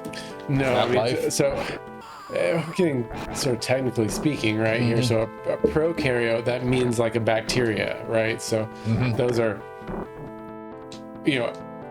life has been well established by that point, right? I see. So, but I think the question is more about origin of life, right? That's my sense of the question.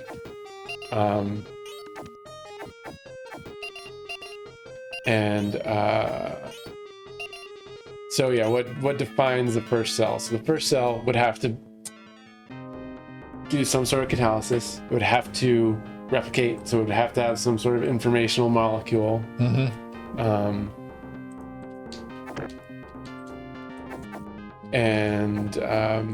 What else would it have to? Metabolism. Oh yeah, that's one of the intrinsic definitions. Yeah. Response to stimulus. That's another one of the definitions for living organism. I mean, that's such a weird definition to me. Because, like, if food is a stimulus, right? As long as it processes food, it has responded to a stimulus. So yeah, right. Oh man, they're just right down the drink. Oh, there you go. Worth it. Totally worth it. Oh man. Cuddle puppy. Dr. Stagg sees unarmed women and children running towards him, and he starts slashing. You can't turn off those reflexes, ladies and gentlemen. Oh, there you go. Was that the boss? I don't know, but... Oh, wow. Oh, there, hard mode. Tearing it up here. Nice. I maintain that Ask a Scientist Gaming is an excuse to get drunk on Wednesdays. Because Was there ever a doubt? So the reason we have it on Wednesday nights, and I've contemplated this a bunch, I thought about doing like weekends, but I don't want to take weekends away from my colleagues, right? Time. Like, yeah, exactly. Like that's a specific time. And then I'm like, okay, weekdays, what do we do? I teach Monday, Wednesday, Friday at 8 a.m. My option is either Monday night or it's going to be a Wednesday night. Yeah. And I think Wednesday night is the nice compromise on that front. But it is hard. But also we get drunk on stream, so it goes. Yeah, I don't drink as much as I used to because recovery is getting a lot harder. No kidding. Every year it just, progressively less adept at processing. All right, Codemaster follow-up. Is the RNA hypothesis use microspheres as evidence? If so, how? Microspheres as evidence. Are those the like pseudofossils, the like spherical? Well, it's like the containers, right? Yeah. So microspheres. Because there's been a lot of that, like false positives claiming cells in certain time periods. Yeah. Ollie Steinbach would be the guy to talk to. He studied this a bunch. He has some ideas on the topic. There's a whole book called The RNA World, and it goes through all of these different. Was that it? It says. What? Did you just beat the game? I guess so. I'm 2 minutes and 47 seconds. I mean, nice. that makes much more sense now.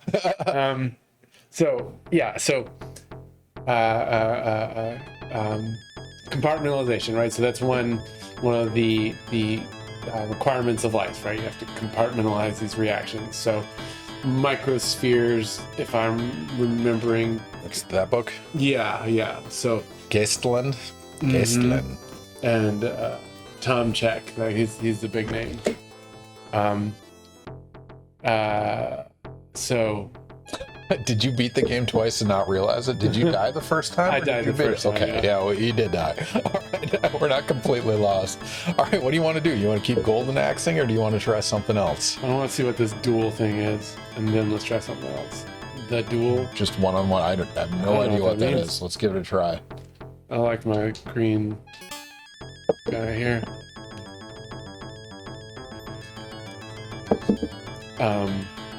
So yeah, microspheres were I think is the idea that before membranes existed, the compartmentalization happened in so these microspheres that were some stuff. So the sphere thing is interesting because like outside of like the microscopic scale, there aren't a lot of spheres in nature, like true spherical things, right? Which is surprising because it's an efficient way to roll and whatnot. But like they use that as an indicator for life, is my understanding of like the fossilized stuff. The like pseudo first cells might have been. I mean, yeah, like it's just a container, right? So something that could have encapsulated these reactions. Now I can't remember, like with this particular terminology, what is a microsphere? I can't remember, like what the composition is. Yeah, I tried to look up a definition. A small spherical particle with a diameter from 1 to 1,000 micrometers. That does not help much. Microspheres in terms of drug delivery. That's interesting. So those would be like my cells. Yeah. Lipid, something or another. Some kind of membrane thing. Man. So what is this? It's just fight mode? I think it gets harder and harder. So yeah, it's like duels. You beat this game without cheat codes. Like with beginner mode and maximum life. I'm pretty sure it was basically a container that passed on RNA. Okay. Man. So do you think we're ever going to have an answer on origin of life type questions? No, I mean, having an answer. So I think a better question is, can we ever recapitulate some of the processes of origin of life, right? So make an artificial organism. And the answer to that, I think, is yes.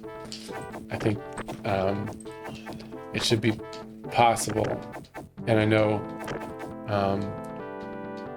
some groups are working on it. It's interesting, like there's sort of a structural biologists and molecular type folks age, they tend to research origin of life. It's not super fundable, right? So as you get I mean, it's just such advance in your career, fundamental question, right? Right. But you're not going to get a big grant on it, so no one does it. Yeah. If you're approaching retirement, like, what do you got to lose, right? So yeah, no, that's fair. You get to ask really fundamental questions. Yeah, exactly. And hope you have enough money to do it on the side, right? Right. I mean, man, what a cool question, though. I mean, Yeah. so how much can we learn from, let's say we got the DNA of every living creature on Earth, Yeah. and we could map that just through like machine learning and statistics to branch out from the origin. I mean, let's find the origin point of all of life. I mean, that still doesn't tell us compartmentalization. It doesn't tell us. Well, and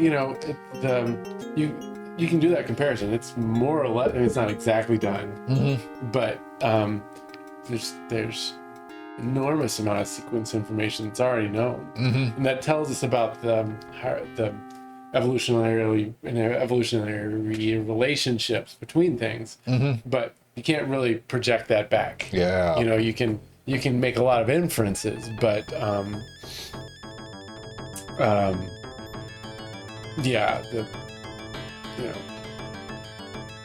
All right. One thing Brian Miller is doing. This is a cool thing. You can reconstruct evolutionary. So doing sequence analysis, sequence comparisons, you can regenerate ancient enzymes, sort of like the evolutionary precursor to a modern enzyme. So you can figure out what that enzyme is and then just express it. Like we do that all the time. Yeah. And then make it, characterize its function, compare it to the modern enzyme's function, and then you get an idea of like why and how it may have evolved. Changed. I mean, how do you get that original sequence? Is that just in like It's unused inferred. DNA? Yeah, I mean, you infer based on relationships, and there's between related organisms. You can see when different things branched off, and then sort of make a prediction about what the ancient sequence would be. All right, so you beat Golden Axe, you beat the duel. What do you want to do next? So here's our. First I want to find the. Restroom is right through there. And then, why don't we bring up? That was super fun. So I don't know. Mario What do you Kart, Spar Hunter, Metroid, Castlevania, more F-Zero. Yeah. God. So we done that. Should we just stream until 11:45 when F-Zero's back? Let's do it. I should do another. No, let's do Spy Hunter. Spy Hunter? All right, sounds good. Here? Yep, right through there. All right, if you guys have any questions, throw them in chat. If not, I'll do a quick shout out for our next stream. So we are going to have our first economist ever on Ask a Scientist Gaming. Science, I mean, we use it as a loose word. We've had, music theorists, we've had historians, we've had geologists on. Well, geologists are science, obviously. But we're going to have our first economist on. So microeconomics or microeconometrics, as well as auctions. Matt Gentry studies auctions and like auction behavior and game theory related to that. Also empirical industrial Industrial Organization, which I don't know what that is, but I steal that off their information page. So we're going to have an economist on for the first time. Is he going to explain how avocado toast is the reason I'm homeless? I hope so. Cuddle Puppy, save that question up for Matt. I look forward to hearing the answer. Maybe you should be auctioning off your toast. I don't know what the actual cause of that is. Oh, bacteriophages. That's fun. We'll save that question for as soon as Scott is back. Yeah, it'll be interesting. We're gonna have an economist on. I'm excited about the movie or TV show that gets economics right and wrong. So we're gonna find some answers in economics. All right, so we're switching to Spy Hunter. So let me get this guy out of the way. All right. Yeah, we just ran some Golden Axe in the background because why not? It's pretty.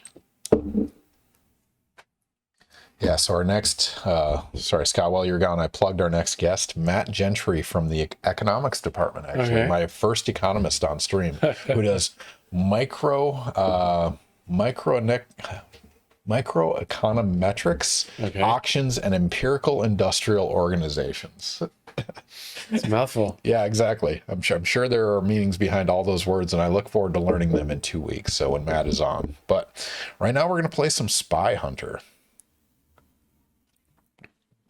So this is another one from the arcade that was translated to NES. Lost some resolution, but for the most part it's the same. So fast. Like, your reaction time has to be so... So, video game purists, avert your eyes because we have a whole bunch of game cheaty codes in because we're just trying to survive this game. But Scott and I were talking earlier, so anyone that grew up in like the 1980s, they had this series of, man, there were a bunch of versions of this, right? These games where they'd be like handheld for kids and they'd have a steering wheel, and the steering wheel would move this like plastic piece across the screen, and behind it would be like a scrolling background. And it didn't keep score or anything, right? It was just it felt like you were driving or something. Yeah, and it's like, you know, if you had a long road trip, mm-hmm, you would just... It's the only thing you could do. No video games. Or... Yeah. And back then, none of them were backlit, so if it got dark, you were in trouble. Like the original Game Boy, I don't know if you played that at all. Yeah, it was green. Yeah, so it didn't have any backlight behind it, right? So the only way you could see the screen is if you had overhead lights. So you'd like play the game and wait for a street light to come over so you could actually see it. Those are the good old days of gaming, but this one brings me back. It's that style of gameplay. Oh, this is so hard. All right. Codemaster had a question. I learned about bacteriophages, and those were pretty simple. They put their DNA into bacteria for them to produce the bacteriophage's DNA. I'm recently hearing something along the lines of virophages. Virophages? That doesn't sound right. And that's hurting my brain. Isn't that what viruses do intrinsically? I mean, they bacteriophage is a virus, right? So it's like virophage is like redundant. So bacteriophage is just a special word for a virus that infects bacteria.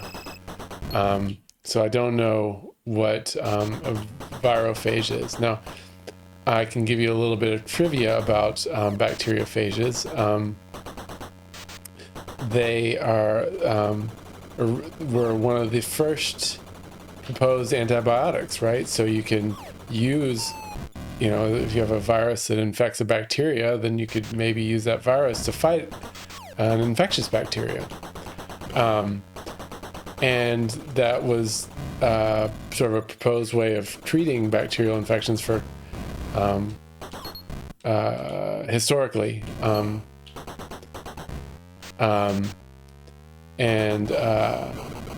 But once antibiotics were discovered, it sort of fell out of favor. But recently, the use of, with the rise of antibiotic-resistant bacteria, the use of phage therapy has sort of gained some traction again. There's actually a book that came out I read recently. It was fascinating. This woman who was a biologist of some sort, and she and her husband went on a trip to Egypt, and he got infected with a superbug, right? So complete antibiotic resistance, and it was literally eating him. She, being familiar with, well, no, that's not exactly how it worked, but she tried everything. She was like, she dug into literature. She like tried to figure out what possible treatments there were, and she found these bacteriophages, and it seems unbelievable, but in the end they found a bacteriophage, it's a cocktail of bacteriophages that would treat his antibiotic resistant bacteria and saved him. So he was, literally on death's door, and like his several organs had been, like his one of the organs had been completely digested by bacteria, and but these bacteriophages were able to fight off the infection, and he's still alive now. I can't remember the name of the book. It came out somewhat recently. It was great. Was it his appendix? Yeah. No, not the appendix. Yeah, that's not what stores the bile? What is that stores bile? That's spleen. Yeah, but there's like a little gallbladder. So it was his gallbladder. Like it completely ate his gallbladder. What is specific? Yeah. I mean right, it plays one of this song is called I do not know what the song is called. Peter Gunn is the name of the song. Yep. So I've forgotten that. Oh, Codemaster followed up the virophages. They put their DNA into viruses in order to put them into bacteria. No, so the virus.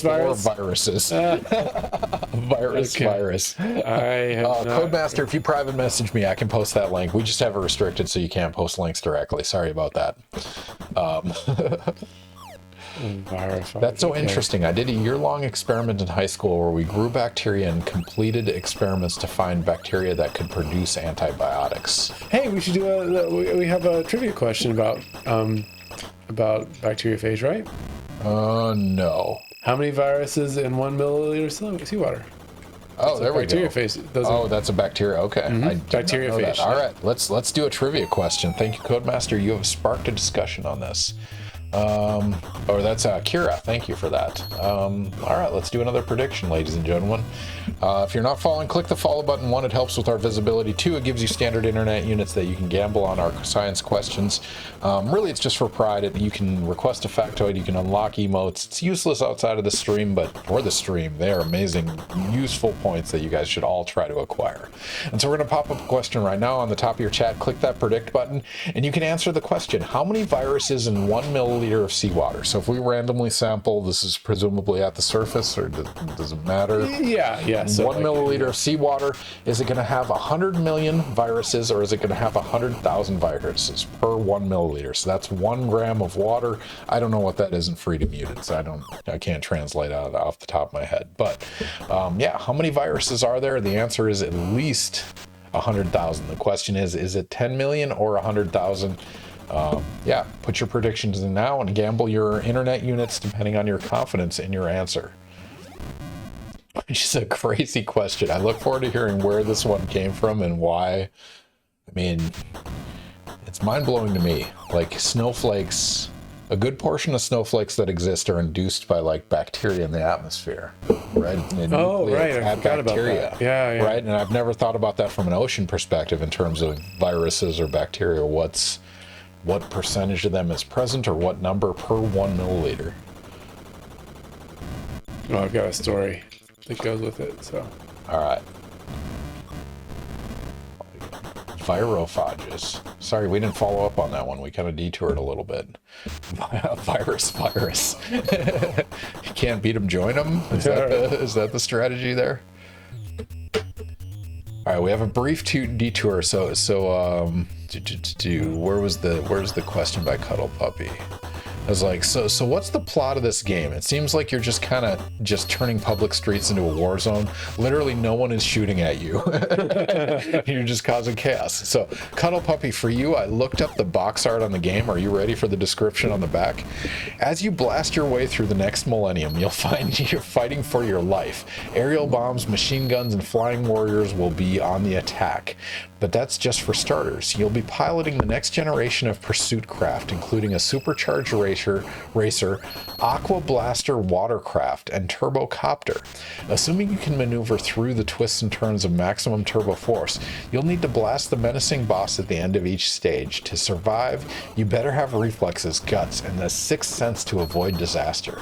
With the speed of the G-force inflicted action on a super chase into worlds you've never imagined, Super Spy Hunter is light years beyond the original. Oh no, this is Super Spy Hunter. I'm sorry, this is the sequel. Okay. I only found the description for the sequel. I apologize.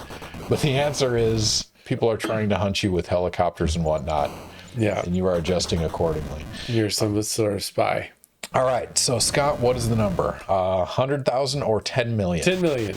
10 million. So it's like a shocking number, right? It's so much. I'll bet everyone bet that. I should have. 82% said 10 million. Yeah, I should have gone with like something that was a lot more. Because like the big number is like the always more impressive one, right? So that's what you want to be. You should have done 10 billion versus 100 million. Yeah. No, that's fair. Next time. Yeah. So, one of my favorite experiments of all time. I was a postdoc, and one of my postdoctoral advisors was like, "I heard about this experiment." And all you do is you get some seawater, and you put your your EM to grid. I shouldn't say cryo. You remember this tiny little thing, and you put it in the bottom of a centrifuge tube, and you put this 1 ml of seawater on top of it, spin it down, and put it in the microscope. And I was like, "This is bull. There's no way this is gonna be anything." And so I did it, and put it under the microscope. And it was breathtaking. Like one of the, images from my career that's just burned into my brain. Like all of these, like the bacteriophages that look a little bit like a lunar lander, right? They got this big head with these legs that hang down. It's just every different shape and size that you can imagine. And some are filaments, some are these big lunar lander things, long tails, short tails. It's just an unfathomable number of viruses and varieties. So sorry to interrupt. Jennifer, thank you for joining in for the stream. We won't be back next week. We'll be back in 2 weeks with economist Matt Gentry. So swing back for that. Thank you for joining us. Click the follow button. You'll get notifications when we go live. Also follow us on Twitter. You'll get a list of it. Also, you can check out our Discord channel. That's where I list our upcoming guests. So, Scott, sorry for interrupting. No problem. But yeah. All right, so you filtered down. Oh, Lordo the Filth, catching up on that as well. Thank you for the follow. Thank you for joining us. If you have questions for Scott, he's happy to answer them. Speaking of which, he's talking about viruses. So you centrifuge down this, you let it evaporate. I mean, you spin it down, and the pellets, the viruses that are in there, and you put your negative stain solution on it, put it in the TEM, and just view it. Go Haku. Our current guest is Dr. Scott Stagg. He's a cryo-electron microscopist. Why is that so hard to say? It's something about the sequence. Anyway. Yeah. But yeah, he does like structure of proteins and vesicles using electron microscopy. And so if you have questions about cell structure or cell function. I've done some viruses too. Viruses. I've done my fair share of some. We're talking about viruses a bunch. I mean, so that's mind blowing, right? So were you the first people to like quantify the number of viruses per? No. Like he had heard about this technique, and it was like, well, I've got this high school student that's coming in. We gotta get him. Gotta have something for this person to do. So see if this technique works. And so I did it, and it was just breathtaking. Is that publishable? Some people have published stuff on that, and so Beth Stroop at FSU and Kay Jones have done something with that. Oh man, this is a fun question. Gohaku wants to know, what microscopes do you recommend for middle schoolers? So not electron, but optical. Do you have one at So home? light microscope. I don't have a specific recommendation. I would go with the light microscope. Contrasting point. Cuddle Puppy says, Gohaku, middle schoolers are large enough to see with the naked eye. Classic dad joke. Yes. Well done. Yeah, Cuddle Puppy earned that one. Sorry.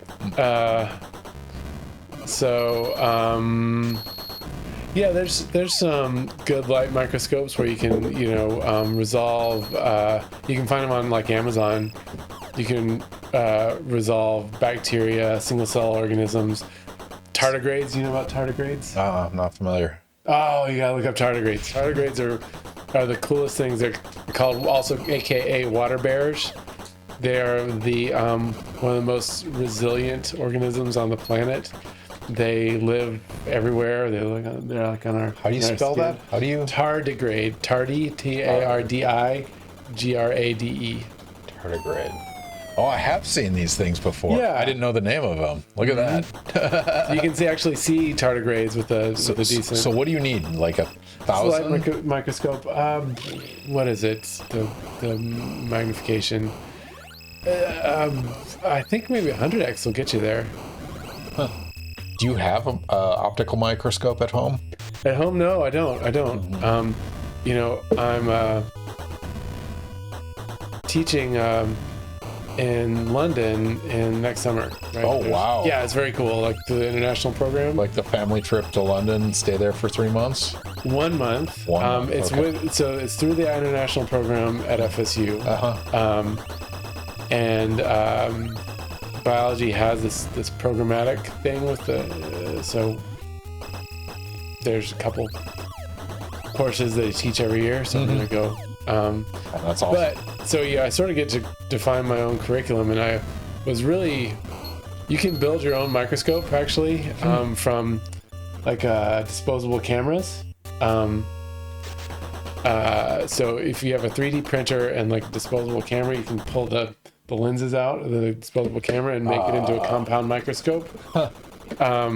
You don't quite get enough resolution to resolve like bacteria, or you could probably see little blood. If you had blood, you could do blood cells, but oh wow, that's kind of cool. yeah. Anyway, that's sort of so I don't have a specific recommendation for a middle schooler's light microscope, but there are so many options on Amazon, and they're all good. Like the thing that is most important is you're gonna want to be able to put your cell phone on top so you can take pictures. Like looking at it by eye is one thing, but you just want to take pictures, right? So Yeah. that's the most important thing. Whatever you get, make sure you can mount a cell phone on the top of it. So that was Gohaku's follow-up. Do you recommend getting a DSL camera hooked up to a microscope for recording bacteria? Ooh, a DSL. Wow, that's hardcore. No, I think these days it's much better to just have just use your cell phone, especially if you're like a scientist, then you probably want to invest in a microscope camera, but otherwise there's just a ton of stuff you can see with just the bare eye, and thus a camera. I mean, so the limitations on that are the quality of the optics, the light source you have. I mean, Quality of optics is the main thing. Yeah, and we've just gotten good at it enough at that we can make a $30 microscope that you can see a whole lot of stuff. Is that the more like $100? Yeah, So, that's fair. yeah. So It's all about the lenses, how well you can make the objective lens and aberration. Like it's, you know, the difference between a $30 microscope and a couple hundred is the quality of the objective lens, which reduces the aberrations, just gives you better resolvability. Did we ever figure out if we have missiles in this game? You should have missiles. I can't figure out how to use one. Huh. All right, let me look it up.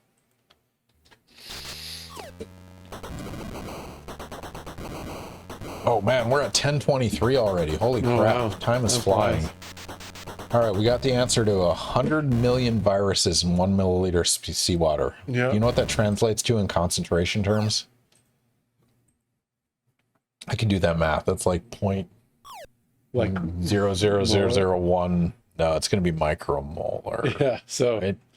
yeah. So It's like attomolar or something. It's pretty small, but that's still a lot of viruses. So should people be concerned swimming out in seawater? no, because they're bacteriophage, right? Yeah. So these are all these viruses are bacteria or viruses that infect bacteria. So they're tenfold less bacteria in that same 1 milliliter of water. So it's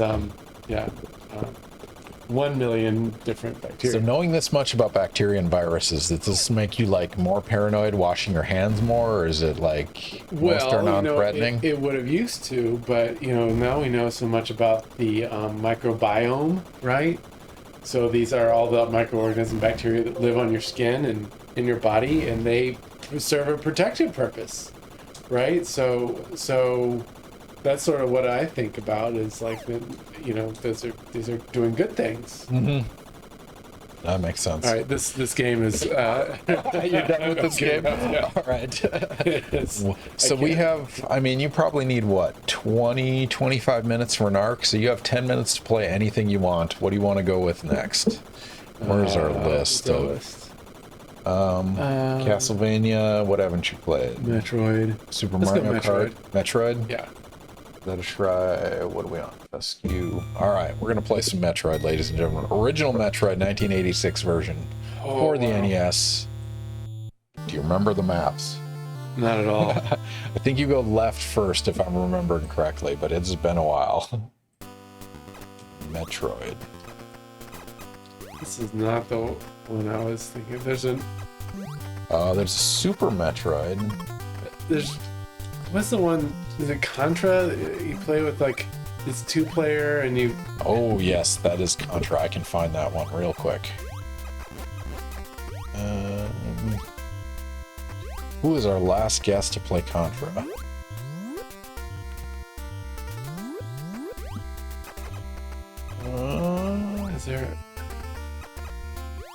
Is there some overlap with Metro? Like, No. are you fighting aliens in Contra? Yes, Contra, your final boss is an alien that you have Okay. to kill. That's what I'm doing. All right, I can find that one quick enough. Can't seem to kneel. Surely I Question should be able to is- crawl, right? All right, we'll see if this is the one we were hoping for.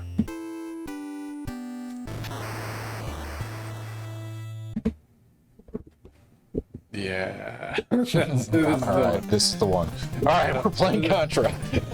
Wasn't there a is this based on an arcade version? Is there an arcade version with slightly better graphics? Contra? I don't know if Contra had an arcade equivalent. If anyone in chat knows, please let us know. Do Leica, L-E-I-C-A, make the best microscopes? Leica. I saw one microscope streamer talk about the Leicas. I don't like best. They make great microscopes. So does Nikon. Those are the big names. So you have no strong affinity over one or the other? Well, in my center we have a Nikon confocal. And we also have a Leica cryofluorescent microscope. Fluorescent. And your favorite of the two is? I don't use them.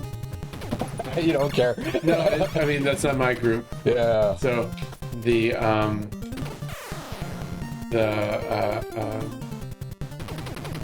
the Nikon confocal is very heavily used by the department. I see. It's just popular.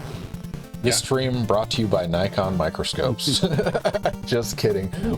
We'll plug them anyway. It's popular among the scientists that's related to Scott's research or tangentially related. Oh, and it's just in biology, right? So, Yes, Contra had an arcade version is the answer. So you might have played this on the arcade. Yeah, I never played the arcade version of this. I'm curious. I tried to talk Debbie into letting me get an arcade for the big room out there, but it's kind of a bulbous, like, how much would I actually play it? Yeah, You know? right. Like, it's fun to think about because you always wanted one as a kid, but, you know, as a 41-year-old, how much am I going to actually use that? I think you're supposed like, So you have to shoot the red dot. oh, the red dot. Yep. So the strategy I see is walk towards it and press up and to the right. I sort of want to get rid of this thingy here too. So if you press down and B, you can drop through the floor. Oh, yeah? Or down and A, maybe? Yeah, There you go. Nice. Contra had an arcade version. Sad, I've never played that.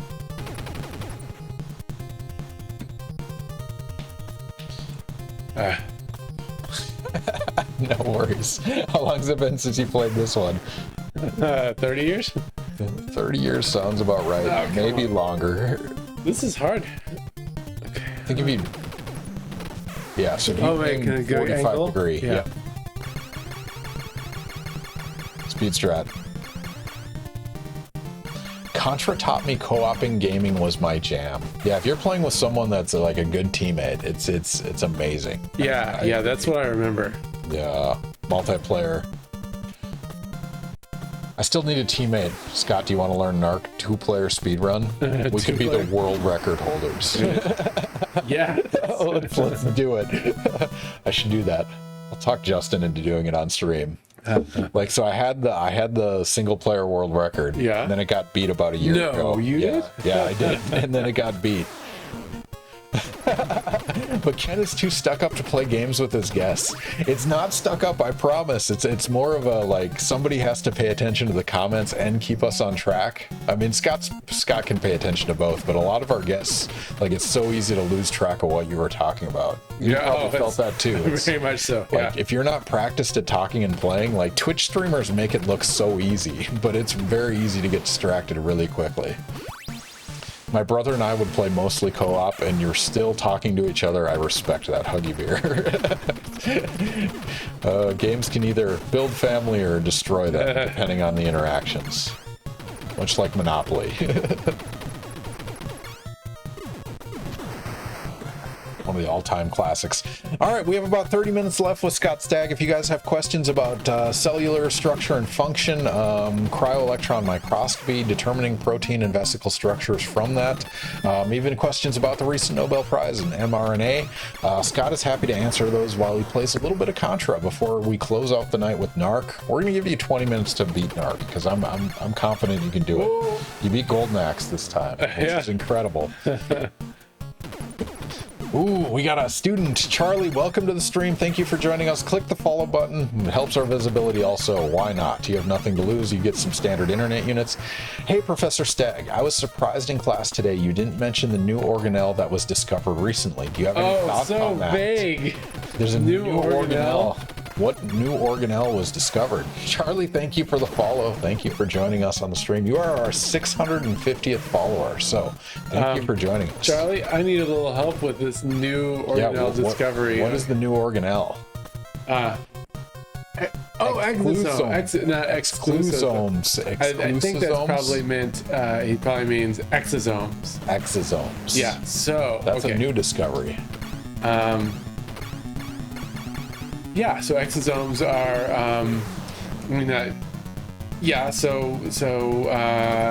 they're, I wouldn't call them an organelle. They are secreted vesicles that, and so the exo part is that they're secreted from cells. They Made of plasmids with extracellular DNA? I don't know about that. It sounds like a constipation medicine. They You gotta so the biggest significance of exosomes are their cancer biomarkers. So cancer cells secrete a lot of these exosomes with characteristic proteins on it. So you can use the presence of exosomes and certain protein markers as an indicator of cancer, right? So that's very important. Another thing that exosomes might do is they might transfer material, things like RNAs or proteins, from one cell to the other. Like that is very unusual. Now, the significance of that is not quite established yet. It is certainly true that these exosomes can have the ability to extrude out from a host cell and then fuse with another cell, right? So that could be a transfer of material. But the significance of that and how frequently it happens and how it's important to life is not really known. So that's exosomes. So Charlie put a quote in here. Researchers at ETH Zurich recently identified a previously unknown compartment in mammalian cells. They have named it the exclusome. It is made of DNA rings known as plasmids. Okay. Exclusomes. Exclusome. Rings of DNA. So rings of DNA are plasmids. Oh, here's the article. You must be citing the phys.org. Sorry, Charlie, I have it restricted so you can't post links just so we don't get spammed, but presumably that's the link that you were looking at because that is the exact quote you just showed. A new compartment. Special because eukaryotes usually keep. Yes, that's right. Plasmids originate outside the cells with telomeric rings. Okay. Yes, such form rings. Oh. Weeds out such DNA rings and deposits them. Yeah.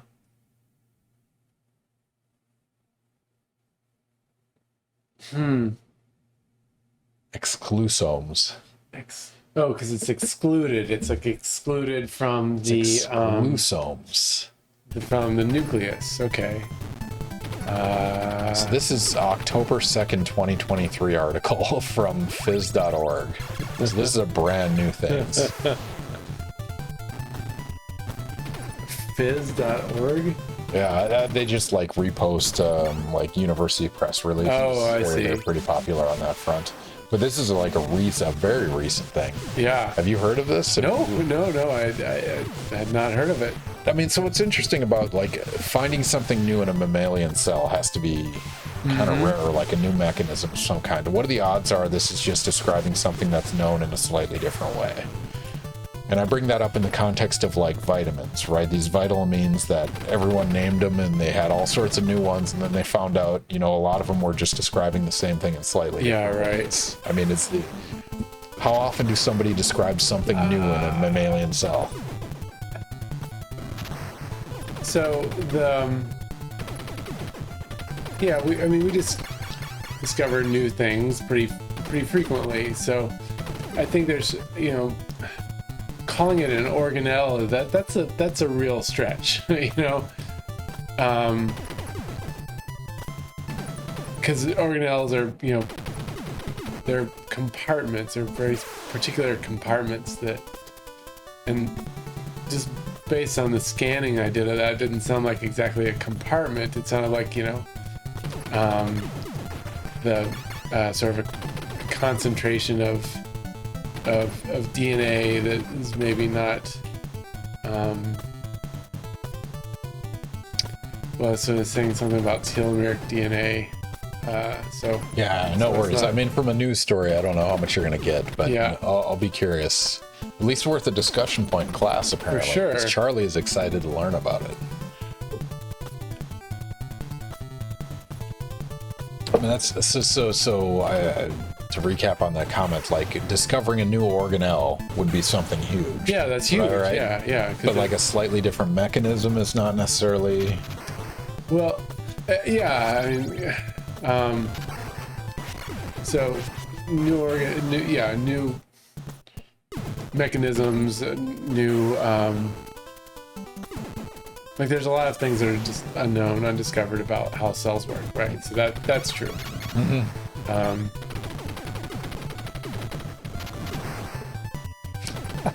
Kohaku, what do you guests of Ask a Scientist Gaming stayed at the Hyatt House, Tallahassee? No, they stay at their homes. Most of my guests are local people. We've had a few. We've had last summer we had Brian Sturms from Drake University was visiting, so he did the stream, which was kind of fun. I didn't know plants have hemoglobins. Did you know that? Yeah. That's crazy. That was mind-blowing to me, so that was kind of fun. There's a lot of globins. Yeah. And TJ Rohrbaugh, we had him on stream. He was from Army Research Laboratory in Delphi, Maryland. So yeah, we've had a couple outsiders that probably stay at a Holiday Inn or something related. There is a Holiday Inn north of campus, so Huggy Beer, you're onto something. Exomes. Exclusomes. I mean, it's a fun... So it's like DNA that's excluded from the nucleus. How's it compartmentalized? I mean, it's got to be compartmentalized if it's called an organelle. Charlie, bold follow-up. Any tips for the exam on Monday? Do the activities. I already said it in class. Do the activities. Are these multiple choice or are these single answers? No, it's like, so, we have this activity time. And it's like, you generally give 7 minutes for like some long form answer question. And do a couple of those every class. And it's usually stuff that I think is most important. So I frequently will ask exam questions that are similar to or derived from activity questions. Gohaku's got your back. ABBADDECD ABBC. Scott, you could pull a bold move and make that the answer sequence on your test on Monday. How gangster would that be? Like the answers were on YouTube the entire time. Why weren't you guys watching the stream? I announced it in class today. Huggy Beer, I'm not in the class. Do I still need to study? I mean, absolutely. We got to learn about not exomes. What were they called? Exclusomes. Exclusomes. There we go. We're always learning, ladies and gentlemen. All right, Ken, what should I be shooting here? You can blow up the mouth or the arms. And also, we're at 10:40, so that gives you 20 minutes on NARC. Should we jump to NARC? Well, let me see if I can't destroy this thing, because it's like the boss at the end of the level. Yep. See, I'm not hitting stuff. Yeah, so I got when his mouth is open, that you can shoot it, and then the arm, you can shoot the red tip of it, and then you can blow it up. So as soon as it goes down, just blast the hell out of it. Yeah, when it freezes. There you go. Okay, now it's just shoot the mouth. Yeah, you can hear that. Sorry, it's... Yeah, I hear it now. Nintendo sound effects. Cuddle Puppy has advice for Charlie as well. Get tattoos of all the test answers, and when the professor orders you to wash the ink off, it'll stay on, so you automatically get an A. Great advice. You can't argue with that. I mean, you can only take so many tests before your entire body is covered, but totally worth it. All right, let's NARC it up. All right. Are you ready for NARC? So, Scott, this is your second round on NARC. So let's get up the speed run timer. What's fun is... I'm not sure I finished it last. Well, that's a good question, if you did the boss or not. So when I was in Destin during the hurricane, we bailed. I found a copy of NARC, the full box plus the catalog. Wow, where did you go to find it? It was just anytime I go to a new city of any kind, I look up retro game stores and I just visit them. And I found several things, including ET for the Atari, which is kind of fun. God, that game! Yeah. So, wow, has anyone played that? Have you yes, played it? We've had several people play it. No, it's sitting so there. bad. It's so ridiculously bad. But anyone in the stream that's not familiar, we close every single stream with the game NARC. It's a bargain bin game for the Nintendo Entertainment System, and we have our guests play it. And not only that, we time them as they play it. Let me get that timer up, actually. So Huggy Bear posted why a can't we factoid, see? but we haven't done the Oh yeah, question. we'll do those Do that. as we go. Yeah. All right. But I'm going to read you guys the descriptor of this game. Are you ready? You are Max Force. Your mission: bust Mr. Big and destroy his dreaded criminal empire. Seize all contraband, stolen money, illegal weapons and rockets, bombs, high-powered machine guns. Apprehend all the suspects. Protect the innocent and punish the guilty. Stop at nothing. Scott, that's your mission. Yep. That's your Protect goal the for the innocent, evening. punish Let's the punish. guilty. All right. All about Go ahead and punishment. press start, and I will start the clock as soon as you touch the ground and gain control of your character. Are we doing an over/under? Oh man, I don't remember what your old time is. I don't remember how to use the controls. Okay, just go right, and you're gonna shoot. So holding A is bullets, tapping A is rockets, holding B run? is squat. Nope, you gotta walk and you gotta squat. So holding B is squat, tapping B is rockets, or tapping B is jump. But tapping A is rocket? Yep. Okay. So go up through the doors. You're gonna go right, find doors, find all those things. Oh man, what? I gotta look up your old time. What was your world record? 9 minutes and 7 seconds. And the current record is 9 minutes and 4 seconds. Let's see, stream files.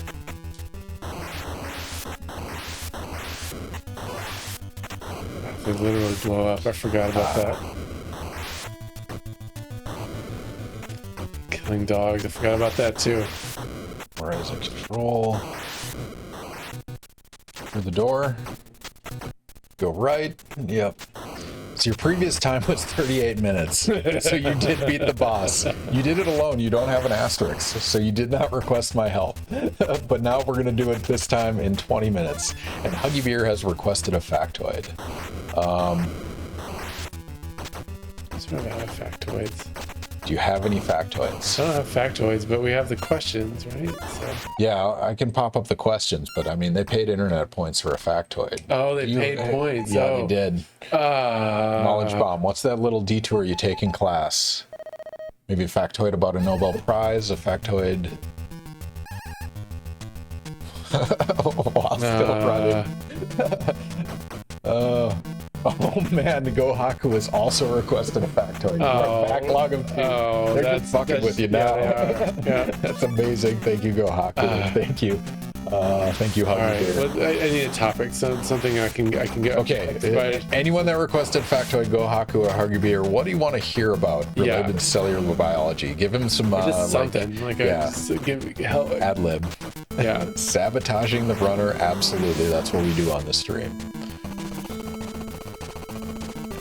Telomere shortening and aging. Okay, so, okay, I got a telomere factoid.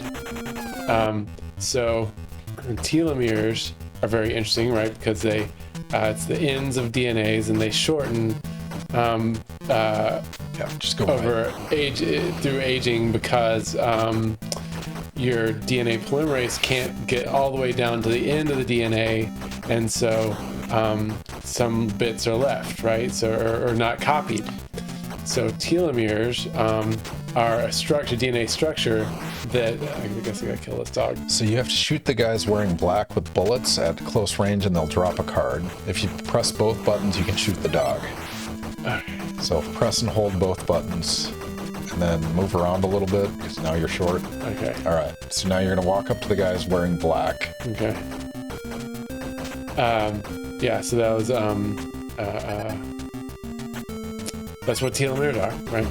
So telomeres have a very particular structure, and they are all guanine nucleotides, and they make a quadruplex, right? So there's a card.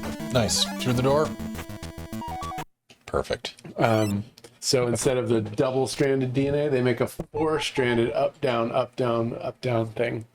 So okay, factoid done. Nice. Quadruplex DNA out of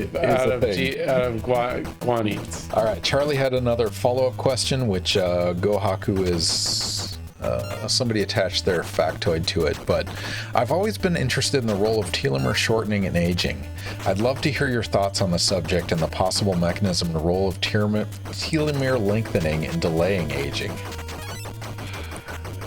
know that much about it. I'm just pretty much giving you all the information I know about telomeres and aging. But that's literally $1 billion question. Yeah, right. Like the first person that figures that out. And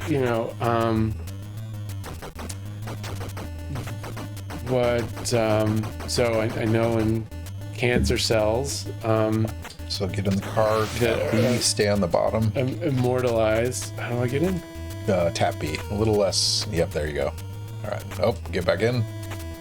Press down. Stay on the bottom of the screen. It'll take you a little bit, and then you're going to blow up and keep walking. There we go. Literally. Okay. So yeah, cancer cells upregulate the enzyme telomerase, which is the enzyme that is responsible for lengthening telomeres. So that's okay. I don't have to fight Just it. keep going. Speed run. Speed strats.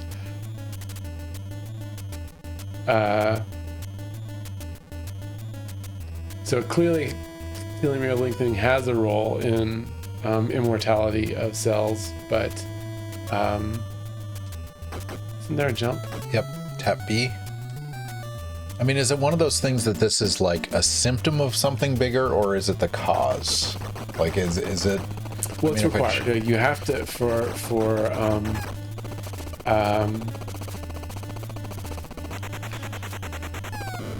after multiple rounds of replication, telomeres do get shortened, and so you do. It is after a certain. Just tap a little lighter. Yeah, there you go. After a certain number of replications, it starts eating into, coding DNA, right? So you have to elongate telomeres. That is a fact. But the role in aging, there's a lot of factors involved in aging. A lot. It's not just telomeres. So just adding on the end of telomeres is probably not going to answer that. Not enough, yeah. That's fair. All right. Man, do you think we're going to have insights into that aging process within our lifetimes?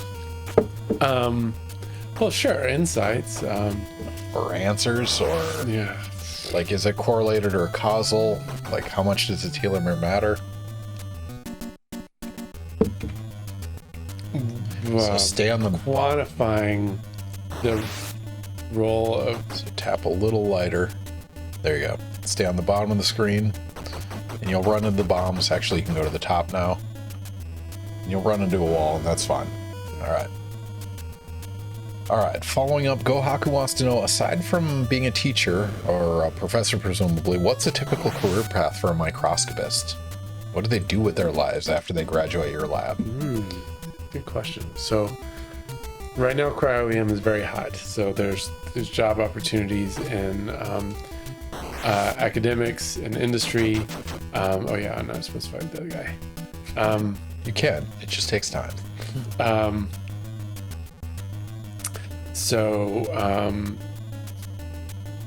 Right now, a lot of Get in the car, stay on the bottom of the screen. Pharmaceutical companies hire cryo-EM folks because one of the things, if you design a new drug, you are required to determine its mechanism of action. And so determining the structure of that drug in complex with its target is one of the things that is required by the FDA. Another that's a little bit of an exaggeration, but another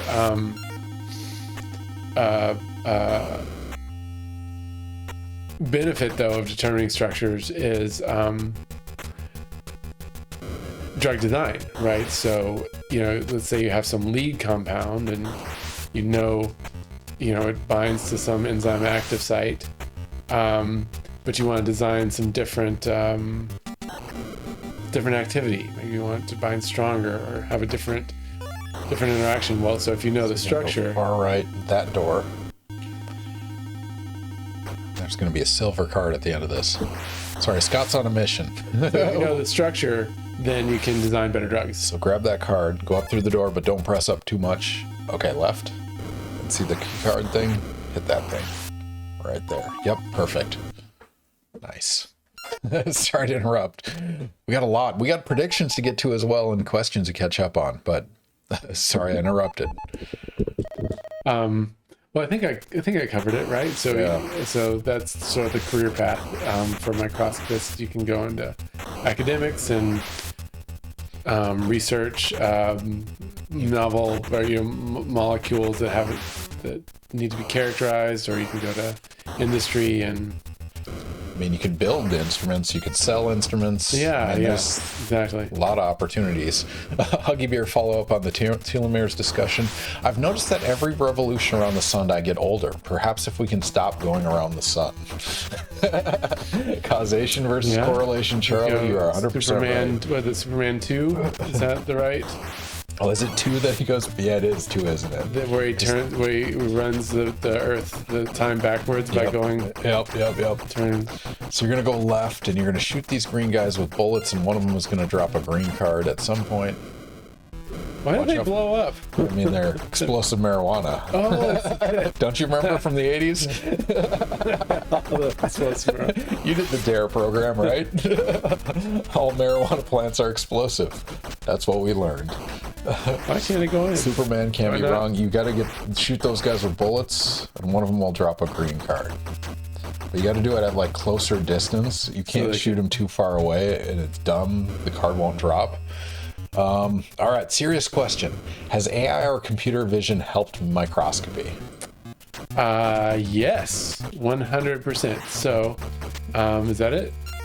Yep. No, oh, no, that wasn't it. Sorry, that wasn't a green card. So kill that guy. Go left with bullets. Closer range. Kill the white guy. Go back, kill the Rambo guy. So computer vision is used for a lot of different things. Assessing the quality of images. A lot of algorithms are developed for that.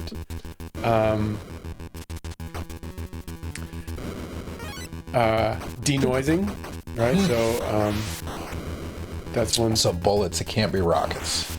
Oh. Sorry, you're trying to do a lot right now. So he's got to be at a certain range. It has to be right at a certain area. Yeah, he has to be relatively close to you when you shoot him. And I don't know how this works, but that's the rules. There you go. And it's a random number generated.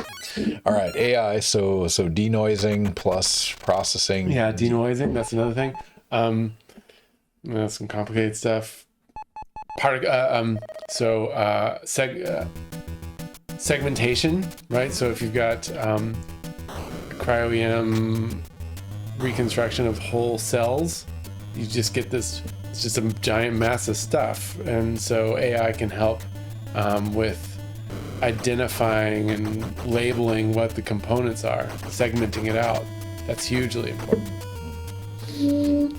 I think I answered that. Yeah, There's a lot of it's good enough. You got a lot of stuff going on right now. All right, we have a few different questions. Oh man, we had the... All right, we got another prediction we're going to pop up right now. Oh, these clowns are super annoying. You know, clowns with knives. They taught us that in DARE as well. Yeah. All right, we're going to do All another drugs. prediction. We're going to get all these out. We're going to just pump them out one after another. So the question is, what is the most abundant elements in the human body by mass?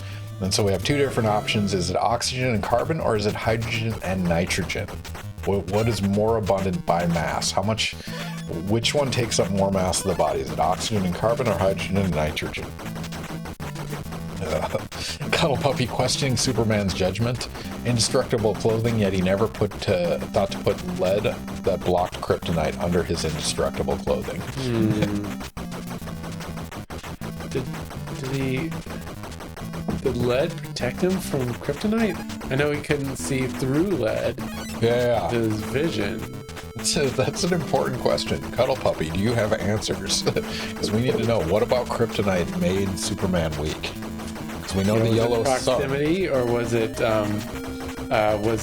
you have this card. You can go directly to that that. was emanating from the kryptonite that could be blocked by some substance like lead. That's what I love. It's something I've always wrestled with, both with vampires and Superman, right? Something about the yellow sun. Yeah, right. Right? What about the yellow sun? Because I can reproduce the yellow sun spectrum, all the wavelengths. I can generate that in a lab. Right. Right? And like, what about the kryptonite stopped that power generation?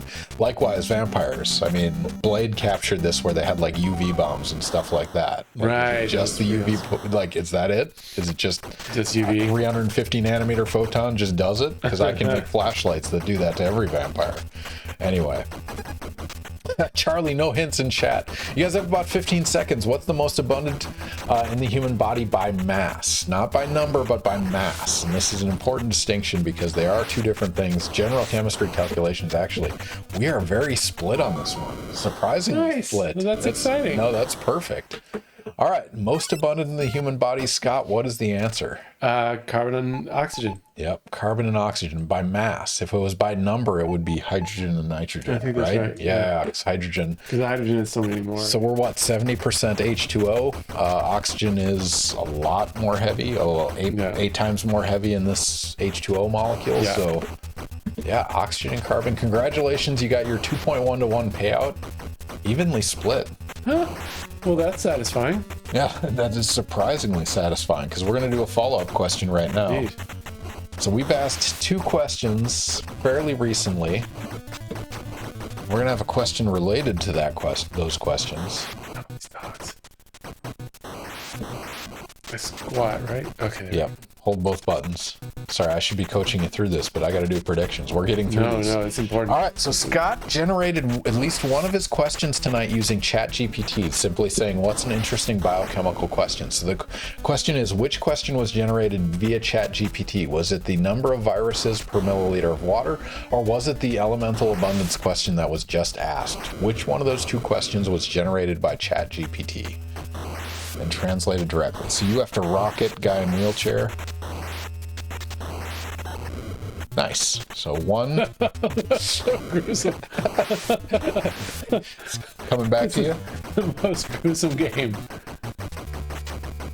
I keep hearing my internet units, my precious internet units. I know. You didn't think about the mass difference. Yeah, that's how it gets tough. Charlie gave away the secret in the chat. Professor Stagg violating FSU's academic honor policy. Oh, right. Chat. No, there's no rule against us using it for question generation, is there?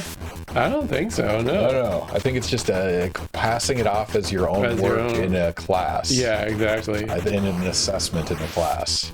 All right, so which one of the questions was generated by ChatGPT? Elemental abundance or the virus question? Oh no, there goes tenure. Oh, we're in Florida. That's a whole nother conversation. Right. Oh man, so our guest 2 weeks ago, Wally Boot, did you see the article in the Tallahassee Democrat? Yeah. That was him. And we didn't bring it up on stream, but no kidding. Wow. It was one of those, like, I was just wondering that. He still has, colleagues, and he doesn't want to burn too many bridges, but apparently there's going to be a New York Times article coming out that he was interviewed along with several other people, because psychology has lost like 5 or 6 people in the last year. Wow. Which is crazy. I don't know about chemistry, we haven't lost anyone. I don't know about biology, how you guys are doing. We did lose somebody, yeah. For those reasons, or just a coincidental loss? For those reasons, yeah. All right. So everyone said it's the elemental abundance question. What's the answer, Scott? Viruses are... Yeah, that's it. I think what gave this one away is the... discussion of the... Yeah, the virus one, right? Yeah, it was... because I have personal experience with it. Yeah, but what's surprising is it was right in a controversial question, or a challenging question in biochem, 50-50 split. Yeah, that was surprising. Good on ChatGPT. No, audience, the interesting thing was that was the third... the first thing it asked... Sorry, I should coach you through this. So run away from him, stay at the top of the screen. You're going to jump and then shoot a rocket on the way down. So tap the B button to jump, and then you're going to tap the A on the way down. Yep, and so you're pressing the button probably too hard. You have 7 frames, or 7/60ths of a second to do a rocket and a jump shot. Yep, there you go. So on the way down, you're going to do a rocket, and you're going to hit him in the hat. Gibir has redeemed take a drink. God, they're just sabotaging. So cheers, Scott. Thank you for joining me. Thank you, everyone, for joining us on Wednesday night, hanging out, drinking, playing some NARC, talking some science, talking about virus. Oh, that was very close. So yeah, walk away from him again. Go Haku has requested redeem a factoid. You can use this one. Just use this prediction. Okay. Wait, wait. Oh yeah, the average cost to develop a drug. So that it's a shocking number. The average cost to develop a drug is $1 billion, right? And it takes decades. Go to the top of the screen. Right. Turn around, jump. And that is a little less hard. Yep, there you go. So tap that. Yep. And on the way down, you'll shoot a rocket. Oh, that was really close. Do I have to? So really close is. So do I have to have him in the right space? Yeah, but like right in the hat. So it has to be on your downward. Yeah, the timing was pretty good on that. You pressed A a little too hard. How dumb is that? Like you press the button too hard and you're like 0.8 of a second. Oh, a little earlier on the A. There you go. Okay, now it's just rockets to the face. No jumping anymore. Oh, I don't have to do it. How much of that billion goes to marketing? I don't think a lot of it. I think that's just the development. I mean, so going through phase 1, phase 2, phase 3 it's expensive, right? Incredibly expensive, yeah. Okay, so now you're going to go down here and you're going to shoot bullets. So you're going to hold A, turn around, and just move up and down, and it'll like break his vertebrae. So get away from him, turn around, shoot back. Right, so there's, tens of thousands of lead compounds, right, that get screened through, and so that's a big cost. And then there's various whittling downs processes to find candidates,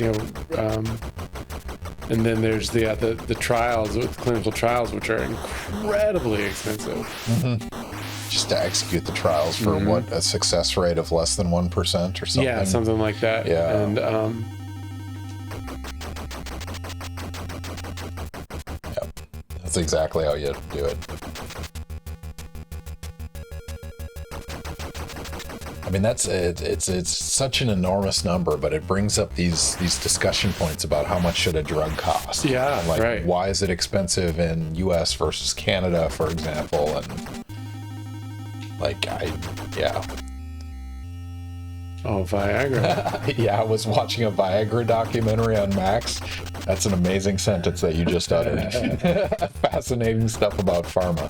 So yeah, organs on chips. That's and machine learning has got it will undoubtedly make a big impact on this, right? Because it's all about failing fast, right? Anything you can do to fail faster will make it so much more much less expensive.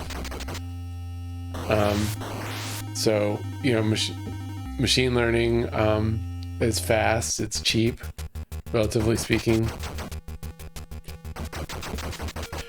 Am I doing damage? Yeah. It's really hard to get these last ones. So you want to be in this range here, like in between these two lines, and just turn back and shoot bullets while he's on his downswing. And yeah, it's stupid as hell.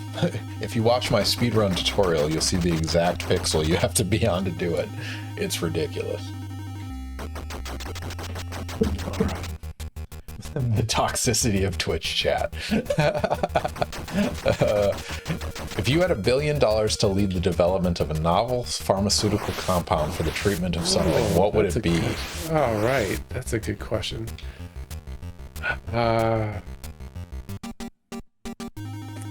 mean, it wouldn't be a compound, right? It would be some kind of class or something. I mean, is it that easy to target a specific compound? Well, so you'd want to... So if you move up and down while you're shooting it, it makes it easier because it's hitboxes. Yeah. Yep.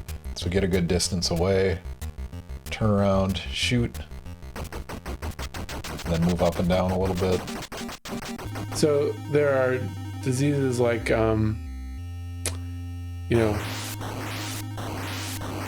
third world that affect the third world, and they don't have a lot of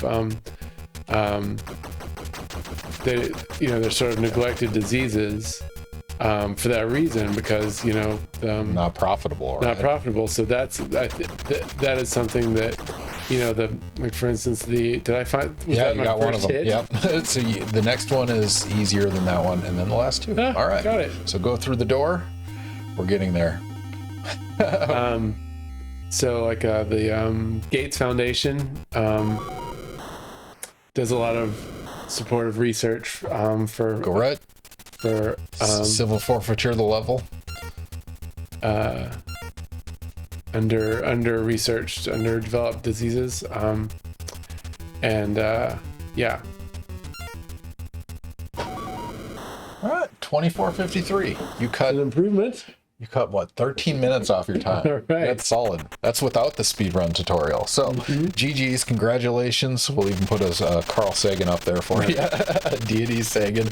Oh man, was it easier the second time around? Yeah, for sure. I think the first time I was focused on killing things instead of just getting through it. And this game is all about getting through it. Exactly. There's not a lot of joy in it. What are you talking about? It's an amazing game. All right. You create your joy. Oh man. All right. We're at 11:08. We went a little bit long, Scott. I Okay. apologize for stealing your time, problem. but thank you all for joining us. You should probably put your initials. No, let's do it. You earned it. Like it'll be immortalized for the next 30 seconds until I turn off this game, but totally worth it. Totally worth the time. It'll be on YouTube forever. Yeah, exactly. Your kids will tell stories. Yeah, right. Dr. Stagg, thank you for all your wisdom. Be kind when you're making this exam, please. Never. No, it's about assessing your knowledge. Exactly. Games. We have goals on the teaching end of things. Exactly. All right. Well, everyone, thank you for joining us. Ask a Scientist Gaming, mediocre gameplay, expert science. You beat both NARC and Golden Axe tonight, which is a solid win through the evening. Scott, any parting words for the audience? Well, thanks for students for tuning in. I honestly didn't expect anybody from the class to tune in. That was really, really great. Good questions. I think I did a bad job answering them, but I'm gonna go back and do some Googling so I can answer them. So here's the key: is you need to go back and watch the YouTube video and then make a test question based on conversations tonight. Indeed. And anyone that showed up to the stream, bonus, you get some additional insights to it. So thank you. Oh, Charlie, nice use of the emote. That one's rarely used, the Ken with question marks. All right, everyone, thank you for joining us. It's been a pleasure. It's always a pleasure. Come back in 2 weeks. We'll have our first economist on, who's an expert in auctions and like auction theory and how that relates to economics. Also, empirical industrial organization. I'm excited to to learn more about, microeconomics and what is cutting edge in economics. What's really fun is Monday will be the Economics Nobel Prize. The prize in honor of Alfred Nobel. And so we'll learn about that as well. So that should be pretty exciting. But yeah, thank you guys for joining us. It's always a pleasure. You take us down interesting pathways and interesting questions. Stick around. We're going to figure out some kind of education related streamer to raid. It's always fun to drop in on someone else that's streaming right now. So we'll see you guys in 2 weeks. But until then, we'll see you guys later.